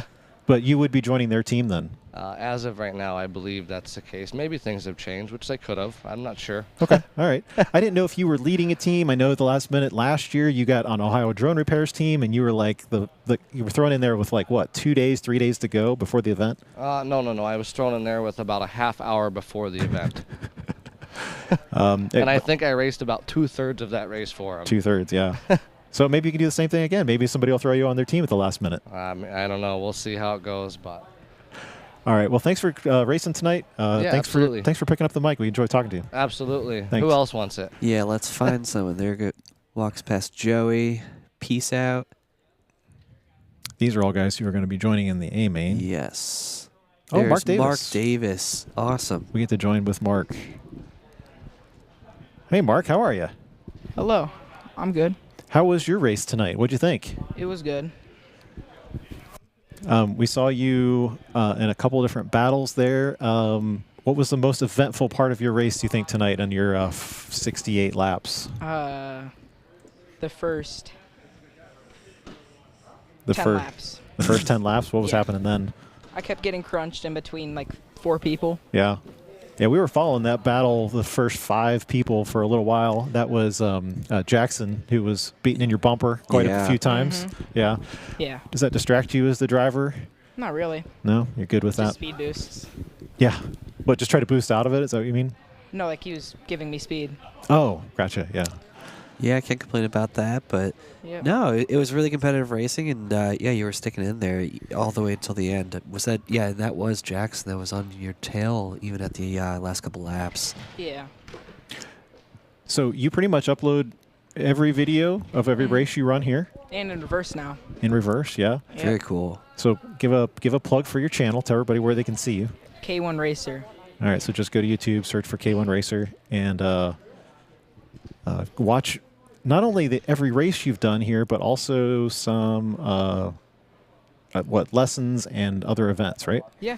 Yep. So Yeah, just a day in the life of a Rive and Drive racer, a league racer, just a racing enthusiast. It's awesome to see what you're doing out there, Mark. I think we're also looking forward to having you at the K1 Academy here in a couple Yeah. weeks too, right? So Yep. That'll be exciting. What about the GP series? So K1 runs a GP all year long. We've seen you in the teen league. Tell us about that, your experience with it. Tell somebody who's watching this stream for the first time. It is really fun. And it's open to everybody, so you should try it. Yeah, you can just show up and drive, right? Yeah. Very competitive in the teens. Yeah. More so or less so during the endurance? Probably less, I'd say. Less competitive, yeah. Because there's more people and more time endurance. Yeah, for sure. Yeah, those teen GPs go quick, don't they? Yeah. Does it seem like almost not a race after you've used to running for 30 minutes at a time? Mm-hmm. Yeah. Well, congratulations on the good, solid finish tonight. Any other comments for everybody who's following along with you? No. No? All right. Well, thanks for joining us. Thanks for racing tonight. Thank you. Thanks for talking, Mark. Too. Good question. Okay. Jacob will take it. So. There he is. All right. So, yeah, we're just getting set up for the A main now. Hopefully you guys can hear him okay. We try to get people to talk right into the mic, but Should be okay. We haven't seen any. we'll see. On board for G-Man, Scott is asking. So if you guys, Yeah, we see Haven't- overhead that they're setting up all those GoPros and getting those names put in, but I think we got it covered for you. yep. I think that's Garrett's helmet right there in the number 27. Well, that was weird. Owen's body was there and your head was on his body. That was, Hey, looks better.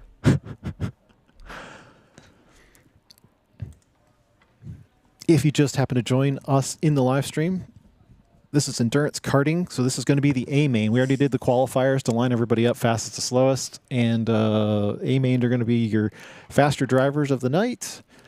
We got 12 drivers, and we just finished the B main. If you are jumping in after the live stream is completed, then I think we should have some bookmarks down here in the description so you guys can jump around as needed. Usually takes us 24 hours to get those done. And we welcome your comments in the chat. Yes, Scott says thumbs up because we do have on board with the G-Man. Another racer who was here practicing this week in the reverse track. He was here during the weeknights, and it's paid off for him being in the A main tonight. Joey Valentine, your pole sitter, followed by Marshall Miller and Dom D'Angelo. Might as well throw the points up here because we talked about it earlier, but basically your top 3 guys in the championship are starting 1, 2, 3. So pick your favorite tonight. Oh, sorry, I got rid of the wrong one. There we go. Rachel's favorite tonight is Armand. That's because he's on your team, Rachel. Yeah.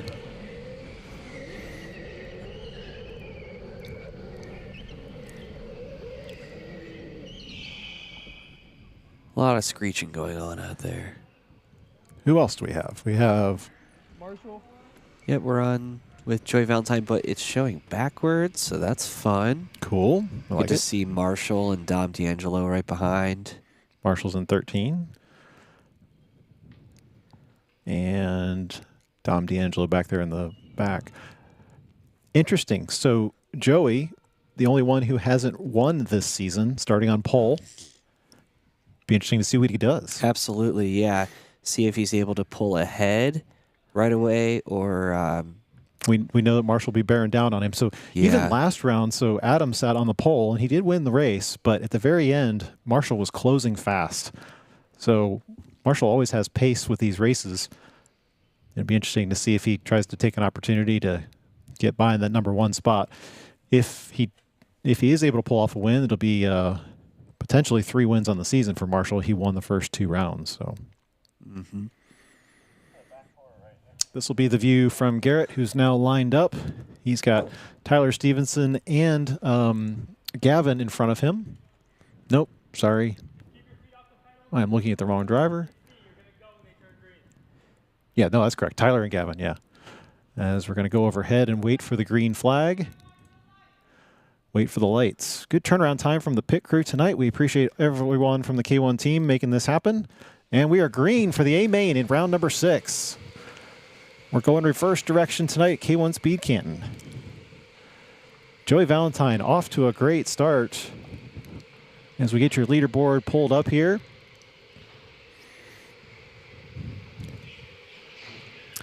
Ooh.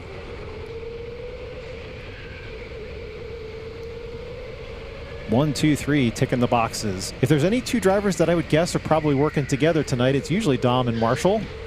I don't know. It's hard to tell what their strategies are, but I'm just guessing that if there is a strategy, it would be between the 2 of those guys. And don't forget the guy we talked about at the top of the program in the silver helmet, Anthony Norofsky. His lap times have been just dropping and dropping and dropping over the last couple months. One of the newest members to the Endurance Series, but performing very well. Armand Deligny already moving up 1 spot, as I believe that was Giovanni going around the Alex Eckelberry in the number 6. Yeah, early in the race, Alex had a little bit of a squeeze. And that was, well, stay right there. Gavin had the heat down there on Tyler Stevenson. Make sure that Tyler, is he going to hold that position? He's back in the number 1 cart. We'll watch this battle for sure up in the front.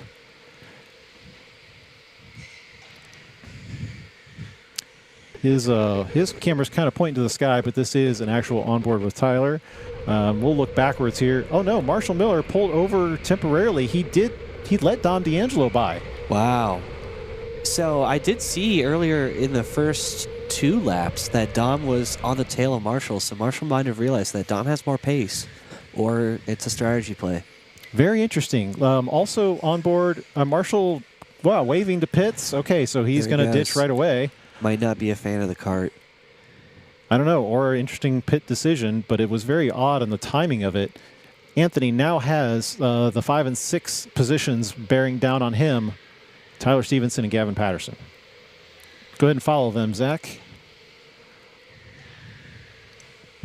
We'll throw up a pit timer because this should be activated for Marshall Miller. We'll be able to tell when he exits again.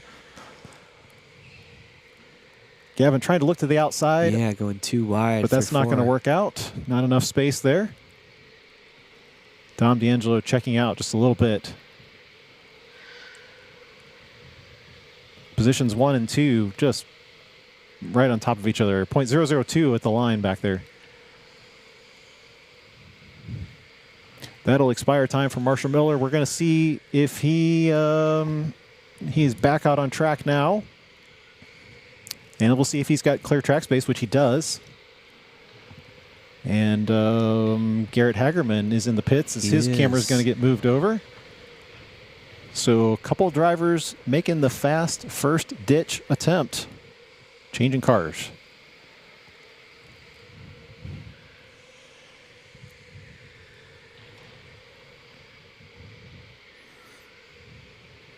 So yeah, so far we have 2 in the pits. We'll follow this. Yeah, Tyler Stevenson still the 2 pulling blue ahead. helmets. Yeah. The blue man and the blue junior man. Mini blue. Yeah, mini blue. Baby blue? No. Tyler, hey, wow. very late That was signal a there last into the minute. pits. Gavin did not see that. He was going to take the outside of that corner. He evades him. Man.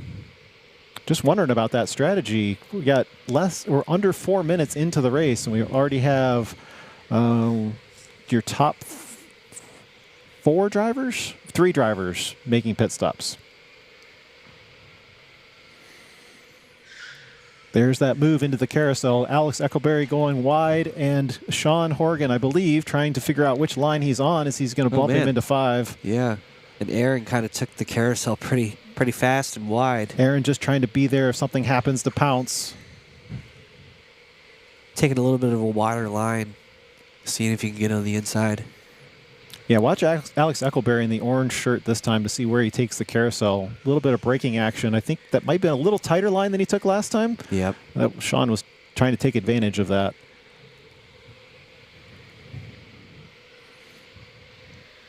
Yeah, Alex is able to pull a little bit of a gap. Sean and Aaron are still pretty close. Did you say something about between 1 and 2? Yeah. All right. We can follow these guys. This is positions 1 and 2. Dom D'Angelo, the number 3. Joey Valentine, both in red helmets, reddish helmets. Yep. Helmets.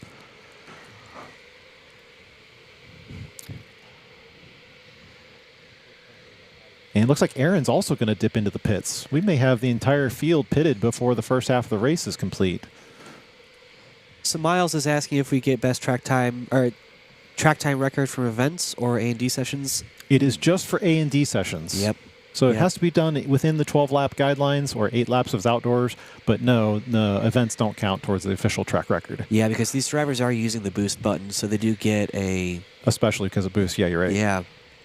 Yeah, that's an unfair advantage that arrive and drive drivers do not have the opportunity to use. I'm seeing purple next to Gavin Patterson's name with a 25.2. A lot of these drivers have been flirting with that 0.2, 0.3 this week during their practice times in the reverse track. It's quite impressive as Dom D'Angelo bumps him on the fastest lap.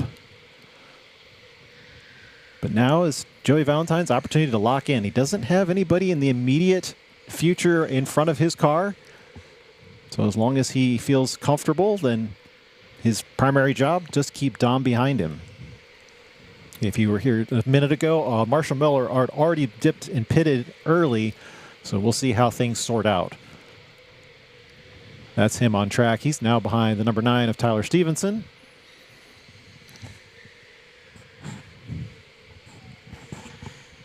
A lot of two-man battles on track. We'll go on board with Marshall Miller here so you can see close. Mm-hmm.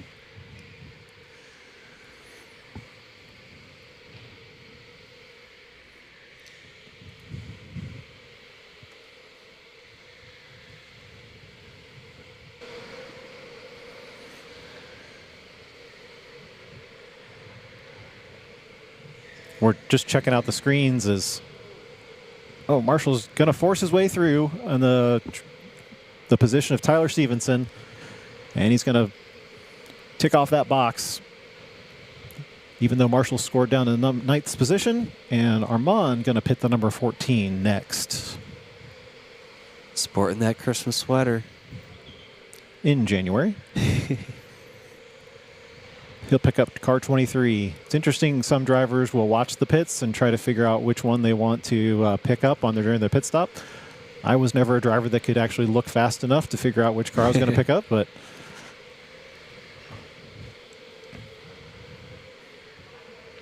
we'll watch for him to launch, and then we'll go back to the leaders in the first and second spot. Look at this shot for Mr. Dom D'Angelo. Up close and personal. Yeah, just right on the tail of Joey. Look at those last lap times, 25.623, 25.634.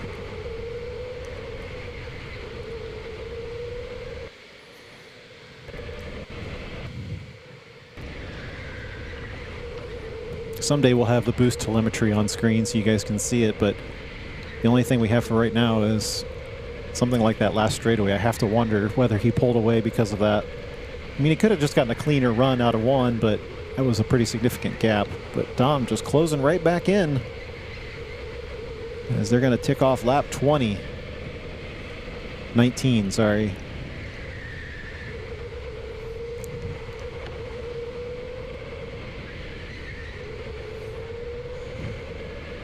Until then, we'll check with Garrett. He's got clean track in front.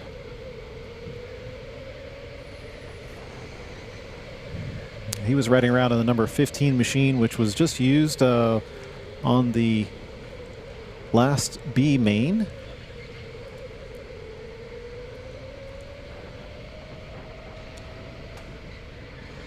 I was going to try to pull up some telemetry as we hear some screeching tires coming from the front. We're going to check overhead to see what this action is on track. We've got Dom and Joseph. Oh boy, fighting it out. Dom's trying to find that way around. There's a little bit of contact on the tail end. Dom trying to make his second win in the Endurance Championship. Joey trying to find his first win. But the issue now is going to be Marshall Miller. Will Marshall be used as a weapon against number 1 and number 2? I mentioned that if there was any strategy, it might be between him and Dom. Look at all 4 of these drivers now lined up. Tyler Stevenson in the second spot, but Marshall and Tyler being scored in the 9th and 10th position because they've already pitted. Yes, if we have a replay, we can throw that up. So yeah, Joey comes around turn 1, and he was ahead just a little bit. Gives a little love tap onto Joey and gives him the thumbs up. Sorry for that. But yeah, friendly competition. The leader is starting to come behind. So now is the strategy for Marshall to hold up the field? It looks like it. Man. Last lap time, 25.5. Yeah. Yeah, we're following these guys, Zach. This is an interesting development.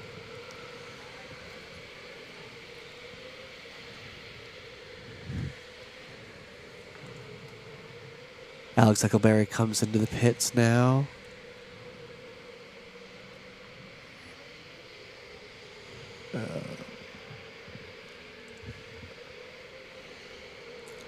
I'm looking for Marshall's qualification time.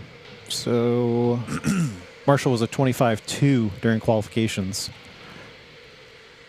25.2. So okay. With a 25.6 last lap, it's just interesting.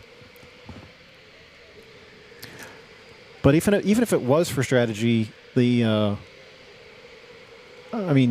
and Joey have been right nose to tail the entire race. So this is where we need David Pons. I'm sure he's watching. Maybe he can drop a chat in with us since he predicted the B main. Orbiter 277 just jumped in the middle of the race. No clue what's going on, but go-kart. I agree, go-kart. All the time. Thanks, Orbiter. Yeah, this is a 30-minute race. You're watching the A main. K1 Speed Canton, one of the few locations that can run endurance races due to our extended life batteries, lithium technologies. And this is a championship that rolls into the 12 Hours of Canton here in a few weeks. And when he says the A main, these are the top 12 qualifiers out of the 24 drivers that showed up today ready to race. Yeah, for you other racers, it's the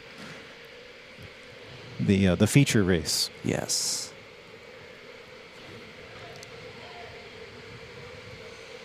Marshall trying to make sure he stays in front of Tyler because that is ultimately going to be for position. The guys in the 2 red helmets have not pitted yet, so Marshall needs to keep Tyler behind him in order to maintain position effectively.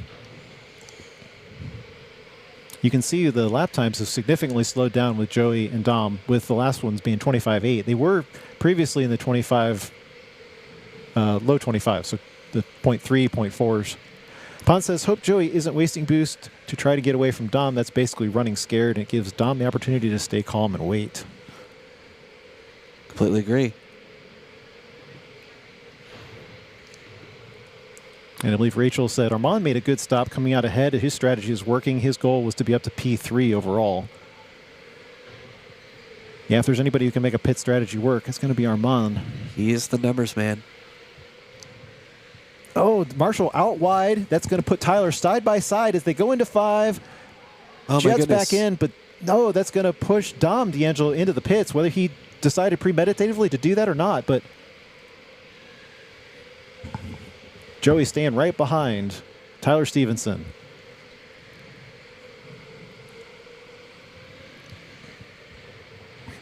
Drew's going to have a replay for us so we can watch that in slow-mo. This is going to be coming into turn 5. All right, so this is carousel. Dom right on the bumper of Joey. Cuts to the inside.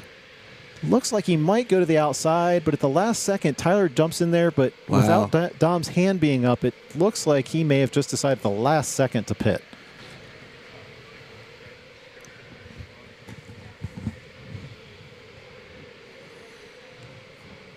That's going to put Joey into the pit lane. Yeah, he's just following what Dom does then.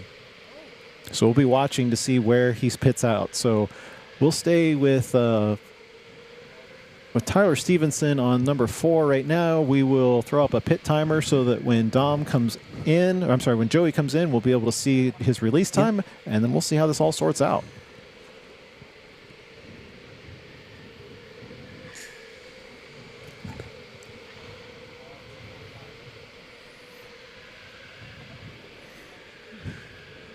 All right, Zach, give us a pit stop view here so we can watch these guys. Looks like Dom's finishing up his pit. Oh, This is no. Joey. That's Joey, yeah. Trying to inch the car forward, but that doesn't work in electric. Nope. If anything else, it might actually slow you down. And hurt your shoulders. And let's see where he pets out. Oh, he's going to come right beside Alex Eckelberry, and Dom did not like Dom that. did not like that. Yeah. Alex Eckelberry getting right in the mix there. But now he's going to be the guy in between the old positions 1 and 2. All right, so let's, boy, everybody's lined up. I hate to go to replay, but let's go ahead and watch Dom come out of the pits now. He gets accelerated Slow-mo. right there. Comes alongside of Alex. That's an unsafe exit. No, back it up a little bit. Just look at the line that that Dom was taking.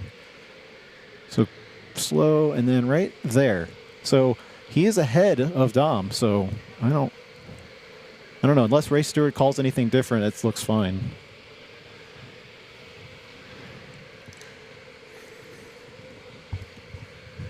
So it puts those guys right back in order where they started. Man.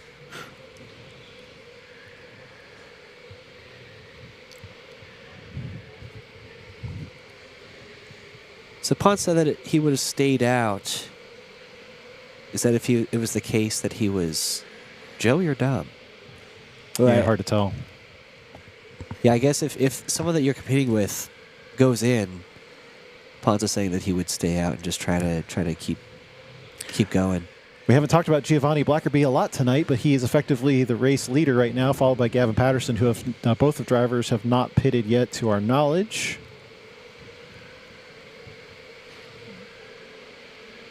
Gavin starting in the 6th spot tonight. He was ahead of Garrett.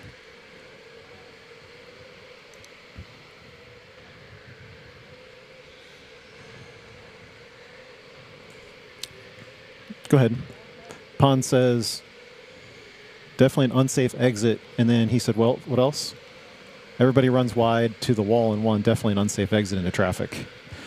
The only reason I disagree with that is because it looked like Alex had given the space to him.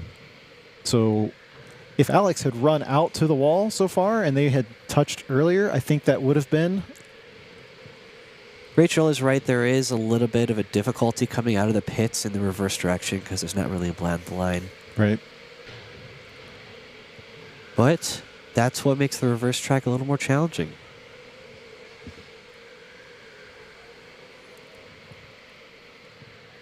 So we've got Giovanni in the lead for right now. He's 30 seconds above everybody else.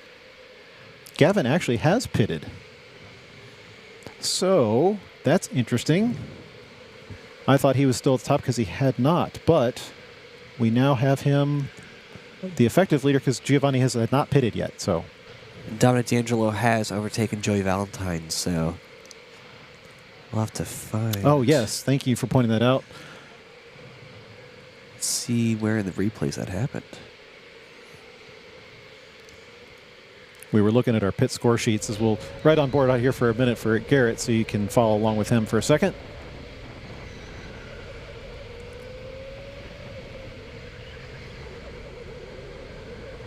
I'm particularly interested on the positioning of Gavin to Dom, if Zach can find that.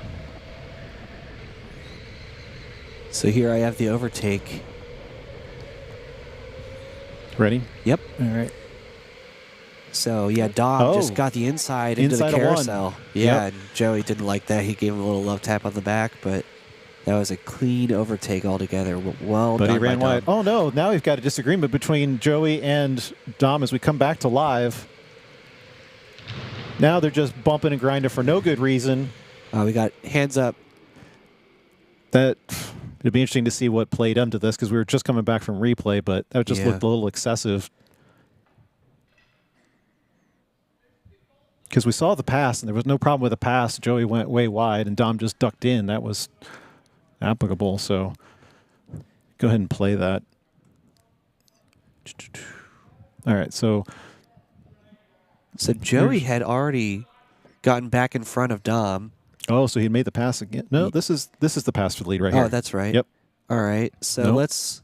Oh, no, wait, don't speed it up. I was wrong. That wasn't the pass for the lead. So. All right, hang on a second. Rewind it. Let's play that in real time.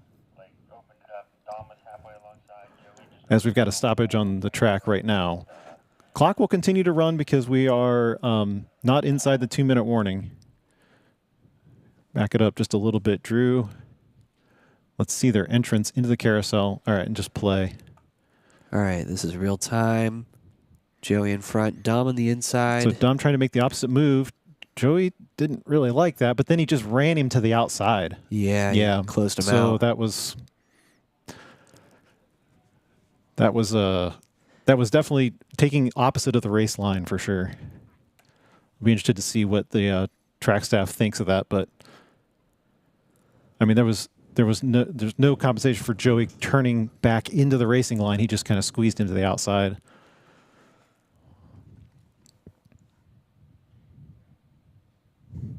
And then the other incident, so after they got through turn 5, we'll replay that here in a second. Let's go back up just a little bit further. All right, here we go.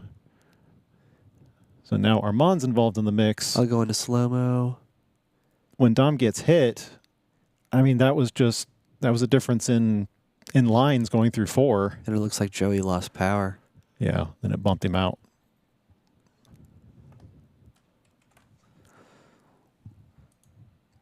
To me, it just looked like Dom went out further on the racing line, and then Joey cut in a little bit closer on turn 4. PJ votes for a drive-through penalty. Which driver, PJ? You're talking about the incident in turn 5, I believe.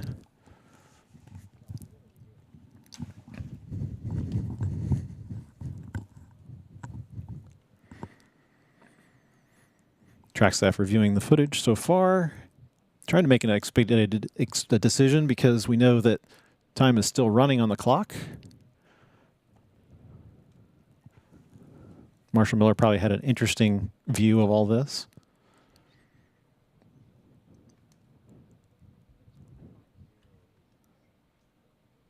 But see, where did Giovanni end up on track? This is how hard Joey got hit.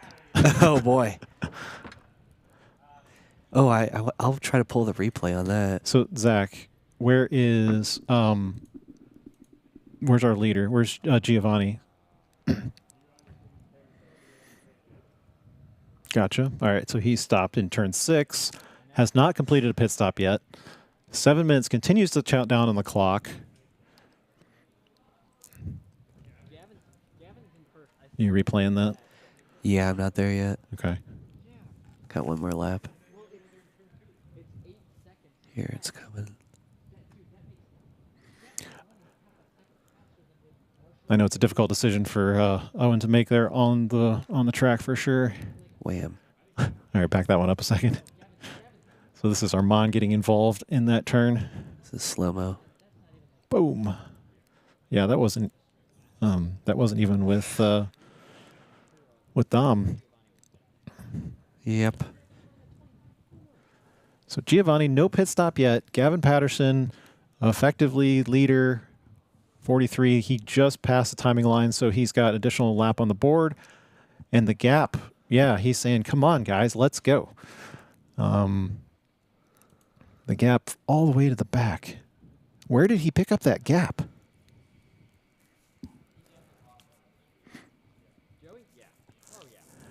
So if they do put Joey back in, I think the question is going to be, is there a penalty for driving Dom out to the corner, not leaving any room for the racing line?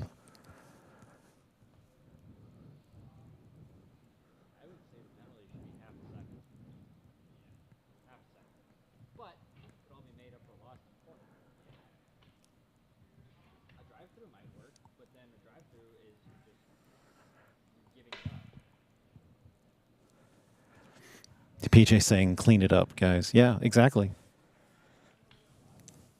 Pod says give them both a drive-through. I don't know, Pons. What do you think Dom did to deserve the penalty, though? Because Dom was the one who got driven out to the wall. And I know Joey was trying to defend, but...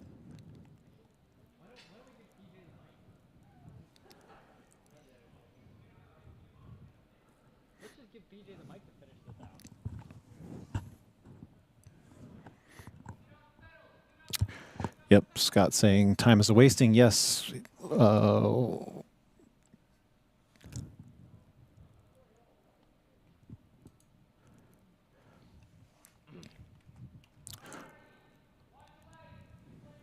right, so effectively, Joey is going to be behind right now. He's going to have Armand in between. And we'll see. Dom for unsafe entry, Joey for being dumb. All right, we disagree on the unsafe entry exit, but all right, back to green we go. So will we add time back to the clock? No. Only if it's under 2 minutes does the clock stop. Ah. So we got 4 minutes for Giovanni to complete his pit stop, and then everybody else to sort out. I mean, it pretty much puts Armand in a good position. It looks like Marshall Miller and Tyler Stevenson being caught out because they're down there in the 7th and 8th spot, respectively. So now Armand is in the middle of the two. Well, yeah, he's got 4th spot, so Yep. maybe he can keep the boys clean from here. He's a mediator. He's a mediator, yeah. The veteran mediator, ladies and gentlemen, in between the two misbehaving drivers of the number 8 and number 25. Yeah, really slow lap time. That's embarrassing. Yeah. Was that a pit stop from Giovanni? We got to get... There he is, there yep. he is. Okay. Just in the nick of time. Are they using pit stop 2? Okay, yeah. Never mind. Pit stop 2, counting down for Giovanni. Run, G-Man, run. Ponce is a big fan of G-Man right now. Another move back there with Armand and Joey. All right, release for Giovanni. He's going to have the leaders coming around to the front straightaway. Let's see how this times out. He'll have a spot, I think, right behind. Right there. A little bit of tap from Dom. Yeah, it's yeah, going back to the potential unsafe release from the from Joey. I don't know. That it's a different animal with reverse track. So are we able to tell who has everybody pitted? Yes. Awesome. Giovanni was our last one. But look at where that put him in the standings. You've got Gavin in the lead with less than 2 minutes remaining. Then you've got Dom and Giovanni, your top three. Great pit stop strategy from these couple lead drivers who have worked their way up in the field.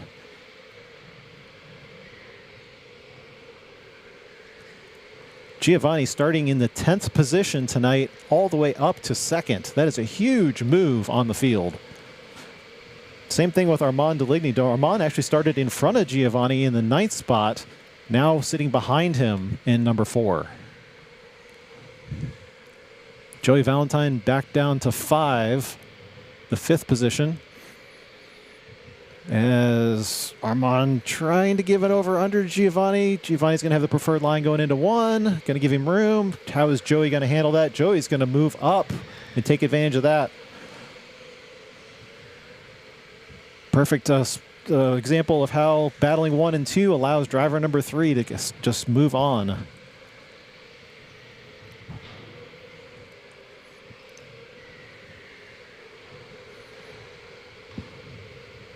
And Gavin Patterson, the question there being 12 seconds on the field.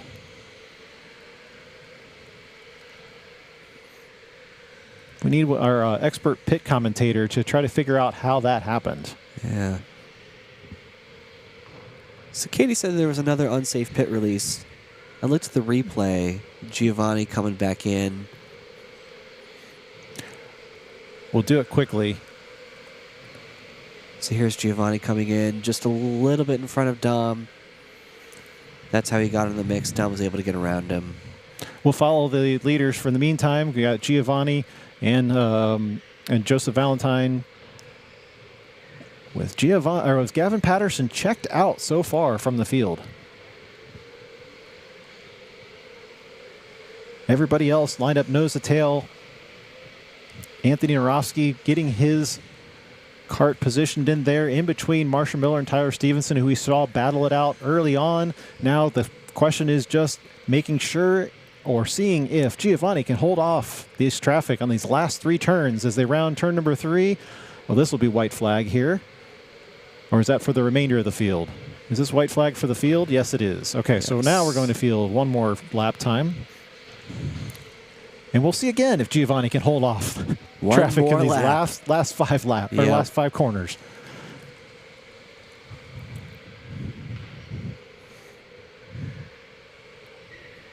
So Gavin comes around to see the checkered flag. And Gavin Patterson, a surprise for round number 6. He will take the checkered flag. Absolute surprise. Great race out of everybody here on the field. Followed by Dom D'Angelo, Giovanni Blackerby, Joey Valentine, and Armand Deligny, your top 5. What an interesting race from a strategy standpoint. Yep. We heard early on that the advantage was to Armand for jumping up, and second to that, I mean, Giovanni Blackerby completely jumping the field as well as Gavin Patterson taking advantage of that. Rachel Light wants an interview from Dom after the race. I think we're going to have to get some interviews going because there'll be some words. Yeah, guys, we got it. We'll let's interview Gavin first because he is the winner of this round, and then we'll talk to Dom, potentially Giovanni too.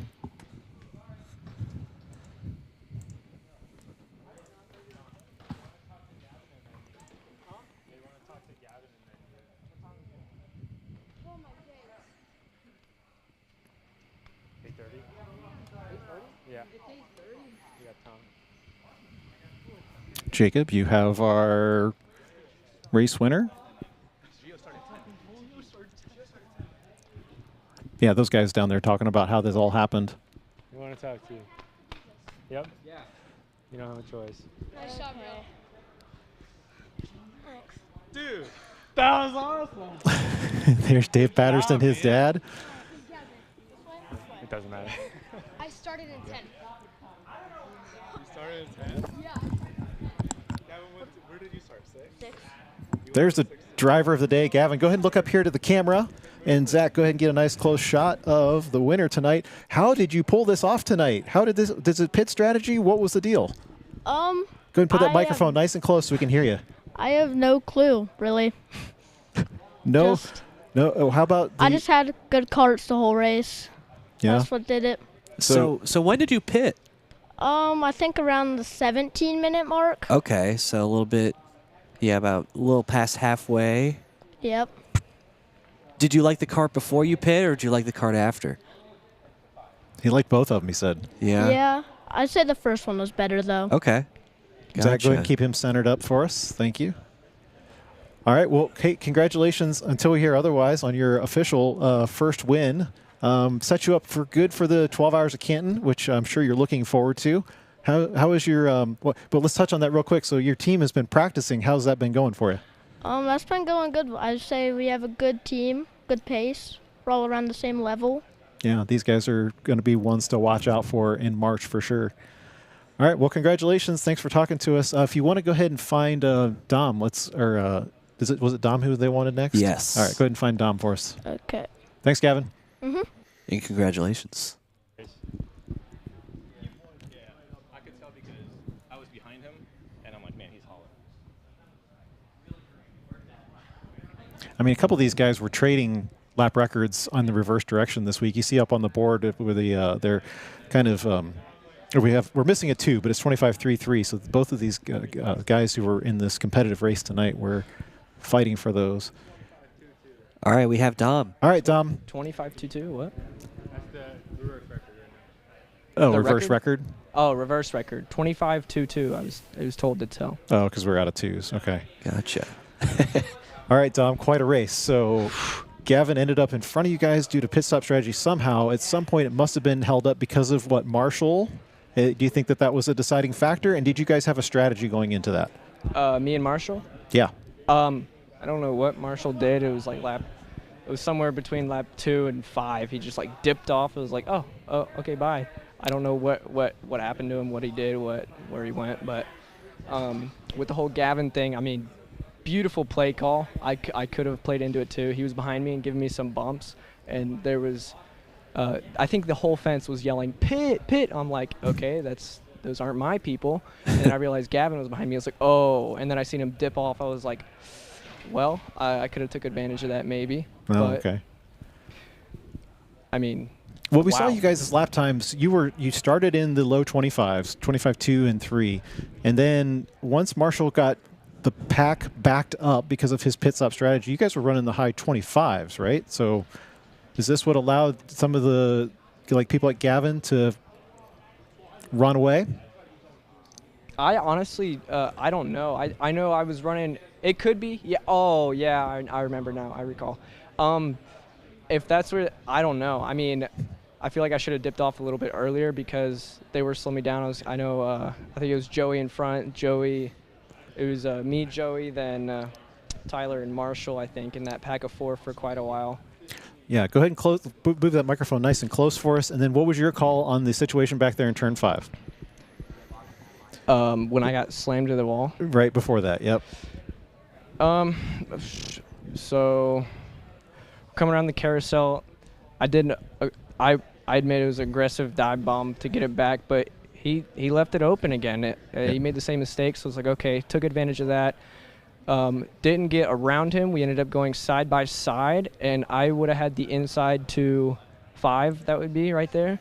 And I mean, he didn't give room at all. He actually, instead of I don't really know how to describe it. He went straight toward the wall to put me into the wall. Right. I believe, run you really wide. So it was it hurt. I don't really have nothing else to say besides. And then after 5 into 4, I don't know what happened there. If he got hit from behind or he just boosted me through the wall, but Yeah. Okay. Well, good to hear from you. Still scoring in second as of this point in time. So I think Drew's going to play this real quick here for us. If you want to go ahead and find Giovanni. Yeah, that was the move in turn 5 there. Yeah, just squeezed right there into the wall. I'd love to see that. And Armand. Oh, you got that on camera. Yeah, we got it. So we get everything. Sweet, awesome. Almost. All right, here's Giovanni. All right. Thanks. Giovanni, man, are you surprised? Yes. You were leading the field at the red flag, and then all of a sudden you come out, and you're in third position. Mhm. So give us your race. What happened? So. Keep that mic real close to your mouth, bud. Right. There you go. Basically, how I got through it is just like strategy. I just stayed out with that cart, and it was just really good cart. And Go ahead and keep that microphone close for us so we can hear you. Sorry about that. It's all right. I just stick with my cart, and I just ended up in third. Really, just strategy. My dad keeps on playing Motorsport Manager, and he knows what to do. I don't even know how, but he just made me get third. Yeah, that's awesome. He is allowed to coach from the sidelines. You guys are in communications. What's that like having dad in your ear all race? I think it's fine. I think it's just like it helps me. It doesn't really distract me. It shows a lot of love on my dad's part. Yeah, yeah, for that's sure. Cool. Very committed, and we know you guys have been practicing for the 12 Hours of Canton as you've got that shirt on tonight. You getting excited? Love it. Yeah, I'm super excited, especially how this race, Gavin getting first, Dominic getting second, me getting third. Yeah. Complete mix-up from the start, and you could potentially be the biggest mover, I think. I think I am, because I started 10th. Yeah. 10th to 3rd. So the That's only other huge. guys who could have moved more would have been Aaron and Sean, but they finished 10th and 11th, respectively. So, Yep. All right. Any other thoughts before we head out? 2026, 12 Hours of Canton. Can we please do the reverse track? For next year's 12 hours, is that what you mean? Zach's saying no. Dang it. It would be so cool, though. Well, thankfully Zach doesn't get input on that one. So. All right, Giovanni, have a great night. Congratulations, and we'll see you in the next round. Okay. Yep. See you in the next round too.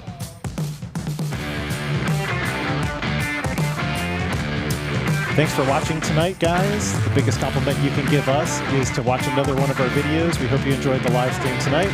And we're going to sign off very quickly.